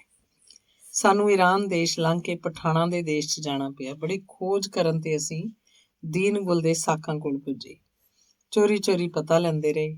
ਅਖੀਰ ਸਾਨੂੰ ਇੰਨੀ ਕੁ ਸੋ ਲੱਗੀ ਕਿ ਦੀਨ ਗੁਲ ਈਰਾਨ ਦੇਸ਼ 'ਚ ਚਲਾ ਗਿਆ ਤੇ ਕਮਲਾਵਤੀ ਉਹਦੇ ਪਾਸ ਹੈ, ਜਿਹਨੂੰ ਉਹ ਮੁਸਲਮਾਨ ਬਣਾ ਕੇ ਆਪਣੇ ਘਰ ਵਸਾ ਚੁੱਕਾ ਹੈ। ਇਹ ਸੁਣ ਕੇ ਮੇਰੇ ਦਿਲ ਨੂੰ ਡਾਢੀ ਸੱਟ ਲੱਗੀ। ਮੇਰੇ ਦਿਲ ਨੇ ਯਕੀਨ ਕਰ ਲਿਆ ਕਿ ਕਮਲਾਵਤੀ ਆਪਣੀ ਖੁਸ਼ੀ ਨਾਲ ਧਰਮ ਤਿਆਗਣ ਵਾਲੀ ਨਹੀਂ। ਉਹ ਜ਼ਰੂਰ ਕਿਸੇ ਬਿਪਤਾ 'ਚ ਫਸੀ ਹੈ ਜਿਸ ਕਰਕੇ ਉਹ ਅਜਿਹਾ ਕਰਨ ਤੇ ਮਜਬੂਰ ਕੀਤੀ ਗਈ ਹੋਏਗੀ। ਦੀਨ ਗੁਲ ਦਾ ਕੋਈ ਜ਼ਾਹਰਾ ਵੈਰੀ ਸੀ। ਉਹਦੇ ਨਾਲ ਗੱਲਾਂ ਕਰਦਿਆਂ ਸਾਡੀ ਚੰਗੀ ਮਿੱਤਰਤਾ ਪੈ ਗਈ। ਅਸੀਂ ਤਾਂ ਉਹਨੂੰ ਆਪਣਾ ਭੇਤ ਨਾ ਦਿੱਤਾ, ਪਰ ਅਸੀਂ ਉਹਨੂੰ ਨਾਲ ਸਹਾਇਕ ਬਣਾ ਲੈਣ 'ਚ ਕਾਮਯਾਬ ਹੋ ਗਏ। ਫਿਰ ਮੁਸ਼ਕਿਲ ਨਾਲ ਅਸੀਂ ਉੱਥੇ ਪੁੱਜੇ ਜਿੱਥੇ ਉਹਦੇ ਰਿਸ਼ਤੇਦਾਰ ਨੇ ਸਾਨੂੰ ਦੱਸਿਆ ਕਿ ਜਿੱਥੋਂ ਰਾਜੀ ਖੁਸ਼ੀ ਦਾ ਸੁਨੇਹਾ ਪਤਾ ਵੀ ਉਹਨਾਂ ਨੂੰ ਆਉਂਦਾ ਹੁੰਦਾ ਸੀ। ਨਵੇਂ ਬਣੇ ਸਾਥੀ ਨੇ ਸਾਡੇ ਨਾਲ ਬੜੀ ਵਫਾਦਾਰੀ ਵਿਖਾਈ। ਉਹਦਾ ਸਾਰਾ ਖਰਚਾ ਸਾਡੇ ਜਿੰਮੇ ਸੀ। ਉਹ ਅਜਿਹਾ ਚੰਗਾ ਸਾਥੀ ਸੀ ਕਿ ਜੇ ਯਕੀਨ ਕਰੋ ਤਾਂ ਤੁਹਾਨੂੰ ਲਿਆਉਣ ਦਾ ਸਿਰ ਹੈ ਉਹਦੇ ਸਿਰ ਹੈ। ਉਸੇ ਨੇ ਆ ਕੇ ਦੱਸਿਆ ਕਿ ਫਲਾਣਾ ਆਦਮੀ ਦੀਨ ਗੁਲ ਹੈ। ਇੱਕ ਵਾਰੀ ਉਹਦੀ ਭੈਣ ਜੀ ਦੀ ਮੈਨੂੰ ਝਾਤ ਵੀ ਪਵਾ ਦਿੱਤੀ। ਉਹਨੇ ਹੀ ਪਤਾ ਲਿਆ ਕਿ ਭੈਣ ਦੀ ਧੀ ਦਾ ਪ੍ਰੇਮ ਇੱਕ ਕੁੜੀ ਅੰਜਰੀਨਾ ਨਾਲ ਹੈ। ਮੈਂ ਆਪਣੀ ਦਰਾਣੀ ਨੂੰ, ਜੋ ਤੁਹਾਨੂੰ ਪਤਾ ਹੈ ਉਸ ਦੇਸ਼ ਦੀ ਹੈ, ਅੰਜਰੀਨਾ ਦੇ ਸਕੂਲ 'ਚ ਦਾਖਲ ਕਰਾ ਦਿੱਤਾ। ਥੋੜਾ ਚਿਰ ਬੋਰਡਿੰਗ 'ਚ ਰਹਿ ਕੇ ਹੀ ਉਸ ਭੈਣ ਦੀ ਲੜਕੀ ਨੇ ਦੇ ਖਿਆਲਾਤ ਸੁਣੇ। ਇੱਕ ਰੁਮਾਲ ਦਿੱਤਾ ਜਿਹਦੀ ਨੁੱਕਰ ਤੇ ਸਿਲਮੇ ਦੇ ਧਾਗਿਆਂ ਨਾਲ ਕੁਝ ਲਿਖਿਆ ਹੋਇਆ ਸੀ ਤੇ ਨਾਵਾਂ ਕਟਾ ਕੇ ਮੇਰੇ ਕੋਲ ਆ ਗਈ। ਸਾਡੇ ਸਾਥੀ ਨੇ ਬੜੀ ਕਾਮਯਾਬੀ ਨਾਲ ਆਪਣਾ ਬਦਲਾ ਦੀਨ ਗੁਲ ਤੋਂ ਲਿਆ। ਦੀਨ ਗੁਲ ਕੰਮ ਧੰਦਾ ਕੁਝ ਨਹੀਂ ਸੀ ਕਰਦਾ ਹੁੰਦਾ। ਕਦੀ ਚੋਰਾਂ ਤੇ ਡਾਕੂਆਂ ਕੋਲੋਂ ਮਾਲ ਖਰੀਦ ਕੇ ਸਰਾਫਾਂ ਤੇ ਦੁਕਾਨਦਾਰਾਂ ਕੋਲ ਵੇਚਦਾ ਹੁੰਦਾ ਸੀ। ਉਹਦੀ ਵੱਡੇ ਚੋਰਾਂ ਤੇ ਧਾੜਵੀਆਂ ਨਾਲ ਚੰਗੀ ਮੁਲਾਕਾਤ ਸੀ। ਕਿਸੇ ਕੋਲੋਂ ਉਸ ਤੇ ਅਦਾਲਤ ਸ਼ਿਰਾਜ਼ ਵਿੱਚ ਦਾਅਵਾ ਕਰਵਾ ਦਿੱਤਾ ਗਿਆ। ਜਦ ਦੀਨ ਗੁਲ ਨੂੰ ਸ਼ਿਰਾਜ਼ ਸੱਦਾ ਪਿਆ ਤਾਂ ਸਾਨੂੰ ਆਪਣੀ ਭੈਣ ਨੂੰ ਮਿਲਣ ਦਾ ਸੋਹਣਾ ਅਵਸਰ ਮਿਲਿਆ। ਭੈਣ ਦੇ ਸਾਹਮਣੇ ਇੱਕ ਸੁੰਦਰੀ ਨਾਲ ਉਸ ਓਪਰੇ ਆਦਮੀ ਨੇ ਬੁੱਢਾ ਫਾਲਚੀ ਬਣ ਕੇ ਵਾਕਫੀ ਪਾਈ ਤੇ ਕੁਝ ਮਾਲ ਖਵਾਇਆ। ਇੱਕ ਦਿਨ ਸੁੰਦਰੀ ਤੇ ਫਾਲਚੀ ਸੋਹਣਾ ਮੌਕਾ ਤਾੜ ਕੇ ਭੈਣ ਦੇ ਘਰ ਪੁੱਜੇ ਤੇ ਬੁੱਢੇ ਫਾਲਚੀ ਨੂੰ ਭੈਣ ਦਾ ਹੱਥ ਦੇਖਿਆ। ਨਾਲ ਹੀ ਕਹਿ ਦਿੱਤਾ ਕਿ ਮੇਰਾ ਪੁੱਤਰ ਸੁੰਦਰੀ ਦੇ ਘਰ ਆਏਗਾ। ਉਹ ਸਿਆਣਾ ਨਜੂਮੀ ਹੈ, ਉਹ ਭੈਣ ਦੇ ਦਿਲ ਦੀ ਗੱਲ ਦੱਸੇਗਾ। ਭੈਣ ਹਰਬੰਸ ਕੌਰ ਜੀ, ਤੁਹਾਨੂੰ ਪਤਾ ਹੀ ਹੈ ਕਿ ਮੈਂ ਮੈਸਮਰਿਜ਼ਮ ਦਾ ਕੰਮ ਕਿੰਨੀ ਮਿਹਨਤ ਨਾਲ ਸਿੱਖਿਆ ਸੀ। ਮੈਂ ਨਜੂਮੀ ਬਣ ਕੇ ਸੁੰਦਰੀ ਦੇ ਘਰ ਪੁੱਜੀ। ਉਹਨਾਂ ਦੀ ਇੱਕ ਫਰਦੋਸ਼ ਨਾਮੇ ਨੌਕਰ ਨੂੰ ਬੇਹੋਸ਼ ਕਰਕੇ ਬਹੁਤ ਸਾਰੀਆਂ ਗੱਲਾਂ ਦੱਸੀਆਂ। ਸ਼੍ਰੀ ਰਾਜ ਵਾਲੇ ਮੁਕੱਦਮੇ 'ਚ ਅਸੀਂ ਇਹ ਵੀ ਜ਼ੋਰ ਦਿਵਾਇਆ ਕਿ ਦੀਨ ਗੁਲ ਨੇ ਇੱਕ ਨਿਰਦੋਸ਼ ਹਿੰਦੂ ਤੀਵੀਂ ਨੂੰ ਜਬਰਨ ਆਪਣੇ ਘਰ ਪਾ ਲਿਆ। ਉਹਦਾ ਮਾਲ ਅਸਬਾਬ ਖੋਹ ਕੇ ਜਬਰਨ ਕਬਜ਼ਾ ਕਰ ਬੈਠਾ ਹੈ। ਨੇਕ ਦਿਲ ਹਾਕਮ ਨੇ ਮੇਰੀ ਭੈਣ ਨੂੰ ਵੀ ਸ਼ਿਰਾਜ਼ ਸੱਦ ਲਿੱਤਾ ਤੇ ਮੇਰੀ ਭਣੇਵੀਂ ਮੈਨੂੰ ਸੋਹਣਾ ਜਵਾਨ ਸਮਝ ਕੇ ਮੇਰੇ ਤੇ ਡੁੱਲ ਗਈ, ਜਿਹਦਾ ਪਤਾ ਮੈਨੂੰ ਫਰਦੋਸ਼ ਤੋਂ ਲੱਗਾ। ਆਪਣੀ ਭਣੇਵੀਂ ਨੂੰ ਮੈਂ ਆਪਣੇ ਘਰ ਸੱਦਿਆ ਤੇ ਆਪਣੀ ਦਰਾਣੀ ਨੂੰ ਇਸ ਦੇ ਘਰ ਭੇਜਿਆ। ਮੇਰੀ ਦਰਾਣੀ ਤੇ ਸਾਥੀ ਮੇਰੀਆਂ 2 ਭੈਣਾਂ ਪ੍ਰਸਿੱਧ ਹੈ। ਜਦ ਸ਼ਿਰਾਜ਼ ਦੇ ਹਾਕਮ ਨੇ ਮੇਰੀ ਭੈਣ ਦੇ ਹੱਕ ਵਿੱਚ ਫੈਸਲਾ ਕੀਤਾ ਤਾਂ ਅਸੀਂ ਤਿੰਨੇ ਜਣੀਆਂ ਨੇ ਐਵੇਂ ਅਡੰਬਰ ਰਚਿਆ ਤੇ ਉਹਨਾਂ ਦੇ ਵੇਖਦਿਆਂ ਫੜੀਆਂ ਗਈਆਂ। ਦਰਾਣੀ ਮੁਸ਼ਤਰੀ ਜਦ ਪਠਾਣਾ ਦੇ ਕੱਪੜੇ ਪਾਉਂਦੀ ਸੀ ਤੇ ਡਾਢੀ ਫੱਬਦੀ ਸੀ। ਉਹ ਜਾ ਕੇ ਮੇਰੀ ਭੈਣ ਭਣੇਵੀਂ ਤੇ ਨਨਾਣ ਨੂੰ ਪਿਸ਼ੌਰ ਵੱਲ ਲੈ ਆਉਣ 'ਚ ਕਾਮਯਾਬ ਹੋਈ। ਉਹਦੇ ਨਾਲ ਹੀ ਮੈਂ ਤੇ ਮੇਰਾ ਸਾਥੀ ਪੇਂਡੂ ਘੋੜੇ ਵਾਲਾ ਬਣ ਕੇ ਇਹਨਾਂ ਨੂੰ ਆਪਣੇ ਘੋੜਿਆਂ ਤੇ ਸਵਾਰ ਕਰਾ ਕੇ ਪਿਸ਼ੌਰ ਪੁੱਜ ਗਏ। ਜਦ ਭੈਣ ਜੀ ਦੇ ਸਹੁਰਿਆਂ ਪੇਕਿਆਂ ਨੇ ਢੋਈ ਨਾ ਦਿੱਤੀ ਤਾਂ ਤੁਹਾਨੂੰ ਤਾਰ ਭੇਜੀ। ਤੁਸੀਂ ਸਾਨੂੰ ਸਟੇਸ਼ਨ ਅੰਮ੍ਰਿਤਸਰੋਂ ਨਾਲ ਲਿਆਏ ਹੋ। ਅੱਗੇ ਜੋ ਕੁਝ ਹੋਇਆ ਆਪ ਨੂੰ ਪਤਾ ਹੀ ਹੈ। ਤੀਜਾ ਸਾਥੀ ਜੋ ਸਾਡੇ ਨਾਲ ਹੈ ਸਾਨੂੰ ਬੜਾ ਵਫਾਦਾਰ ਸਾਬਤ ਹੋਇਆ ਹੈ, ਜਿਸ ਨੇ ਹਰ ਸਮੇਂ ਸਾਡੀ ਸਹਾਇਤਾ ਕੀਤੀ ਹੈ। 13ਵਾਂ ਕਾਂਡ। ਤੀਜੀ ਸੱਥ ਨੁੱਠੀ ਤੇ ਉੱਠ ਕੇ ਬੋਲੀ। ਉਹ ਬੋਲਦੀ ਜਾਂਦੀ ਸੀ। ਸੁਭੱਦਰਾ ਉਹਦਾ ਤਰਜਮਾ ਪੰਜਾਬੀ 'ਚ ਕਰੀ ਜਾਂਦੀ ਸੀ, ਜਿਸ ਤਰ੍ਹਾਂ ਕਿ ਉਹ ਅੱਗੇ ਆਪਣੀ ਭਣੇਵੀਂ ਤੇ ਆਹੂ ਵਾਸਤੇ। ਸਾਥਣ ਬੋਲੀ, ਮੈਂ ਮਰਦ ਨਹੀਂ ਸਗੋਂ ਇੱਕ ਦੁਖੀ ਇਸਤਰੀ ਹਾਂ। ਮੇਰਾ ਨਾਂ ਜਮਾਲਾ ਹੈ। ਮੇਰੀ ਭੈਣ ਦਾ ਨਿਕਾਹ ਦੀਨ ਗੁਲ ਨਾਲ ਹੋਇਆ ਸੀ। ਇੱਕ ਹੋਰ ਔਰਤ ਨੂੰ ਬਿਨਾਂ ਨਿਕਾਹ ਦੇ ਜਦ ਦੀਨ ਗੁਲ ਨੇ ਘਰ ਪਾ ਲਿਆ ਤਾਂ ਮੇਰੀ ਭੈਣ ਨੇ ਇਹਦਾ ਬੁਰਾ ਮੰਨਿਆ। ਦੀਨ ਗੁਲ ਤੇ ਮੇਰੀ ਭੈਣ ਦੀ ਸੌਂਕਣ ਨੇ ਰਲ ਕੇ ਉਹਨੂੰ ਕੁਝ ਦੇ ਕੇ ਮਾਰ ਦਿੱਤਾ, ਜਿਹਦਾ ਪਤਾ ਮੈਨੂੰ ਲੱਗ ਗਿਆ। ਮੇਰੀ ਭੈਣ ਦੀ ਸੌਂਕਣ ਵੀ ਦੀਨ ਗੁਲ ਨੂੰ ਨਲਾਇਕ ਸਮਝ ਕੇ ਛੱਡ ਗਈ। ਮੇਰੇ ਮਾਤਾ ਪਿਤਾ ਤਾਂ ਪਹਿਲਾਂ ਹੀ ਮਰ ਚੁੱਕੇ ਸਨ। ਦੀਨ ਗੁਲ ਕਈ ਵਾਰ ਮੇਰੀ ਇੱਜ਼ਤ ਖਰਾਬ ਕਰਨ ਦੀ ਕੋਸ਼ਿਸ਼ ਕਰਦਾ ਰਿਹਾ, ਜਿਸ ਵਿੱਚ ਉਹਨੂੰ ਸਫਲਤਾ ਨਾ ਹੋਈ। ਜਦ ਕਮਲਾਵਤੀ ਨੂੰ ਉਹਨੇ ਘਰ ਪਾਇਆ ਤਾਂ ਮੈਨੂੰ ਸਾਰਾ ਪਤਾ ਸੀ। ਜਿਸ ਤਰ੍ਹਾਂ ਇਹਦਾ ਮਾਲ ਚੁਰਾ ਕੇ ਹਜ਼ਮ ਕਰ ਗਿਆ, ਉਹ ਵੀ ਮੈਨੂੰ ਪਤਾ ਸੀ। ਮੈਂ ਆਪਣੀ ਭੈਣ ਦਾ ਬਦਲਾ ਇਸ ਤੋਂ ਬਦਲਾ ਲੈਣਾ ਚਾਹੁੰਦੀ ਸੀ। ਇਕੱਲੀ ਤੇ ਅਬਲਾ ਹੋਣ ਕਰਕੇ ਮੇਰੀ ਪੇਸ਼ ਕੋਈ ਨਹੀਂ ਸੀ ਜਾਂਦੀ। ਜਦ ਸੁਭੱਦਰਾ ਤੇ ਮੁਸ਼ਤਰੀ ਮੈਨੂੰ ਮਿਲੀਆਂ ਤਾਂ ਉਹਨਾਂ ਦਾ ਇਰਾਦਾ ਦੀਨ ਗੁਲ ਦੇ ਬਰਖਿਲਾਫ ਮੈਂ ਵੇਖਿਆ ਤਾਂ ਮੈਂ ਇਹਨਾਂ ਦੇ ਨਾਲ ਰਲ ਗਈ ਤੇ ਜਿੱਥੋਂ ਤੱਕ ਹੋ ਸਕਿਆ ਮੈਂ ਆਪਣਾ ਧਰਮ ਸਮਝ ਕੇ ਇਹਨਾਂ ਦੀ ਸਹਾਇਤਾ ਕੀਤੀ। ਹੁਣ ਮੈਂ ਸਾਰੀ ਉਮਰ ਇਹਨਾਂ ਦੇ ਚਰਨਾਂ 'ਚ ਰਹਾਂਗੀ ਤੇ ਜੇ ਇਹ ਸਿੱਖ ਹਨ ਤੇ ਮੈਂ ਵੀ ਸਿੱਖ ਹੋ ਜਾਵਾਂਗੀ। ਸਾਰਿਆਂ ਨੇ ਸਲਾਹ ਕਰਕੇ ਦਰਬਾਰ ਸਾਹਿਬ ਜਾਣ ਦਾ ਇਰਾਦਾ ਕੀਤਾ। ਦਰਬਾਰ ਸਾਹਿਬ ਗੁਰਦੁਆਰੇ ਦੀ ਯਾਤਰਾ ਕਰਕੇ ਆਹੂ, ਮੈਂ, ਜਮੀਲਾ ਤੇ ਮੁਸ਼ਤਰੀ ਵਾਹ ਘਰ ਉੱਠੀਆਂ। 6 ਮਹੀਨੇ ਸਾਰੀਆਂ ਹਰਬੰਸ ਕੌਰ ਪਾਸ ਰਹੀਆਂ ਤੇ ਉਹਦੇ ਜੱਥੇ 'ਚ ਕੰਮ ਕਰਦੀਆਂ ਰਹੀਆਂ। ਇੰਨੇ ਚਿਰ ਵਿੱਚ ਅਸੀਂ ਸਿੱਖ ਧਰਮ ਦੇ ਅਸੂਲਾਂ ਤੋਂ ਚੰਗੀ ਤਰ੍ਹਾਂ ਜਾਣੂ ਹੋ ਗਈਆਂ। ਮੈਂ ਤੇ ਆਹੂ ਗੁਰੂ ਗ੍ਰੰਥ ਸਾਹਿਬ ਜੀ ਦਾ ਪਾਠ ਚੰਗਾ ਕਰ ਸਕਦੀਆਂ ਸਾਂ। ਸਾਨੂੰ ਆਪਣੇ ਗਾਤਰੇ ਕਿਰਪਾਨਾਂ ਰੱਖਣ ਦਾ ਬੜਾ ਚਾਅ ਸੀ। ਮੈਡੀਕਲ ਕਾਲਜ ਲਾਹੌਰ ਦੇ ਕਾਲਜੀਏਟ ਨਾਲ ਆਹੂ ਨੇ ਆਪਣਾ ਵਿਆਹ ਕਰਾਉਣਾ ਮਨਜ਼ੂਰ ਕੀਤਾ। ਮੈਂ ਮਾਸੀ ਸੁਭੱਦਰਾ ਨਾਲ ਸਦਾ ਪਿਆਰ ਕਰਦੀ ਸੀ। ਮਾਸੀ ਜੀ ਦੇ ਉਦਮ ਨਾਲ ਅੰਮ੍ਰਿਤਸਰ ਦੇ ਇੱਕ ਸਿੱਖ ਸੌਦਾਗਰ ਦੇ ਲੜਕੇ ਨਾਲ ਮੇਰੀ ਮੰਗਣੀ ਕੀਤੀ ਗਈ। ਮੈਂ, ਆਹੂ, ਮਾਂਜੀ ਤੇ ਜਮੀਲਾ ਅਕਾਲ ਤਖਤ ਸਾਹਿਬ ਪਹੁੰਚੀਆਂ। ਆਹੂ ਦਾ ਨਾਮ ਸੁਰਿੰਦਰ ਕੌਰ, ਜਮੀਲਾ ਦਾ ਨਾਮ ਦੁਸ਼ਟ ਦਮਨ ਕੌਰ ਤੇ ਮੇਰਾ ਨਾਮ ਦਲਜੀਤ ਕੌਰ ਨਿਕਲਿਆ। ਅੰਮ੍ਰਿਤ ਛਕ ਲੈਣ ਪਿੱਛੋਂ ਮੇਰੇ ਖਿਆਲਾਤ ਇੱਕਦਮ ਬਦਲ ਗਏ। ਰਾਤ ਦਿਨ ਸਤਿਗੁਰੂ ਦੀ ਬਾਣੀ ਪੜ੍ਹਨ ਤੇ ਸਿੱਖ ਧਰਮ ਦੇ ਪ੍ਰਚਾਰ ਦਾ ਧਿਆਨ ਹੀ ਲੱਗਾ ਰਹਿੰਦਾ। ਕਈ ਵਾਰੀ ਬਹੁਤ ਚਿਰ ਉਹਦੇ ਉਸ 2 ਜਹਾਨ ਦੇ ਵਾਲੀ ਸਤਿਗੁਰੂ ਗੋਬਿੰਦ ਸਿੰਘ ਜੀ ਦੀ ਯਾਦ 'ਚ ਮਗਨ ਰਹਿੰਦੀ, ਜਿਸ ਨੇ ਮੈਨੂੰ ਸ਼ਾਂਤੀ ਦਾ ਦਾਨ ਬਖਸ਼ਿਆ। ਮੈਂ ਨਿਮਾਣੀ ਨੂੰ ਬੇਨਤੀ ਕਰਦਿਆਂ ਕਈ ਵਾਰੀ ਸਤਿਗੁਰੂ ਦੇ ਦਰਸ਼ਨ ਨਸੀਬ ਹੋਏ। ਰਾਤੀ ਸੁੱਤਿਆਂ ਹੀ ਮੈਨੂੰ ਕਈ ਵਾਰ ਸੁਪਨੇ 'ਚ ਸਤਿਗੁਰੂ ਜੀ ਵੱਲੋਂ ਇਹ ਹੁਕਮ ਮਿਲਦਾ ਮਾਲੂਮ ਹੁੰਦਾ ਸੀ ਕਿ ਮੈਂ ਅਨੇਕਾਂ ਤਵੱਸਬ ਦੀਆਂ ਪੱਟੀਆਂ ਬੰਨੀਆਂ ਹੋਈਆਂ ਭੈਣਾਂ ਨੂੰ ਇਹ ਇਲਾਹੀ ਹੁਕਮ ਸੁਣਾ ਕੇ ਆਸਾ ਸ੍ਰੀ ਕਬੀਰ ਜੀ, ਅਵਲ ਅੱਲਾ ਨੂਰ ਪਾਇਆ ਕੁਦਰਤ ਕੇ ਸਭ ਬੰਦੇ, ਏਕ ਨੂਰ ਤੇ ਸਭ ਜਗ ਉਪਜਿਆ ਕੌਣ ਭਲੇ ਕੋ ਮੰਦੇ, ਲੋਕਾ ਭਰਮ ਨਾ ਭੂਲੋ ਕਾਈ, ਭੂਲੋ ਭਾਈ रहाओ। खालक खलक खलक मैं खालक, पूर रहो सब ठाई। पूर रहो सर्व ठाई, माटी एक अनेक भांत कर, साजी साजन हारे। ना को पोच माटी के भांडे, ना को पोच कुमारे। सब मैं साचा एको सोई, जिसका किया सब किछ होई। गुर गुड़ दीना मीठा, कह कबीर मेरी संसा नासी, सर्व निरंजन डीठा।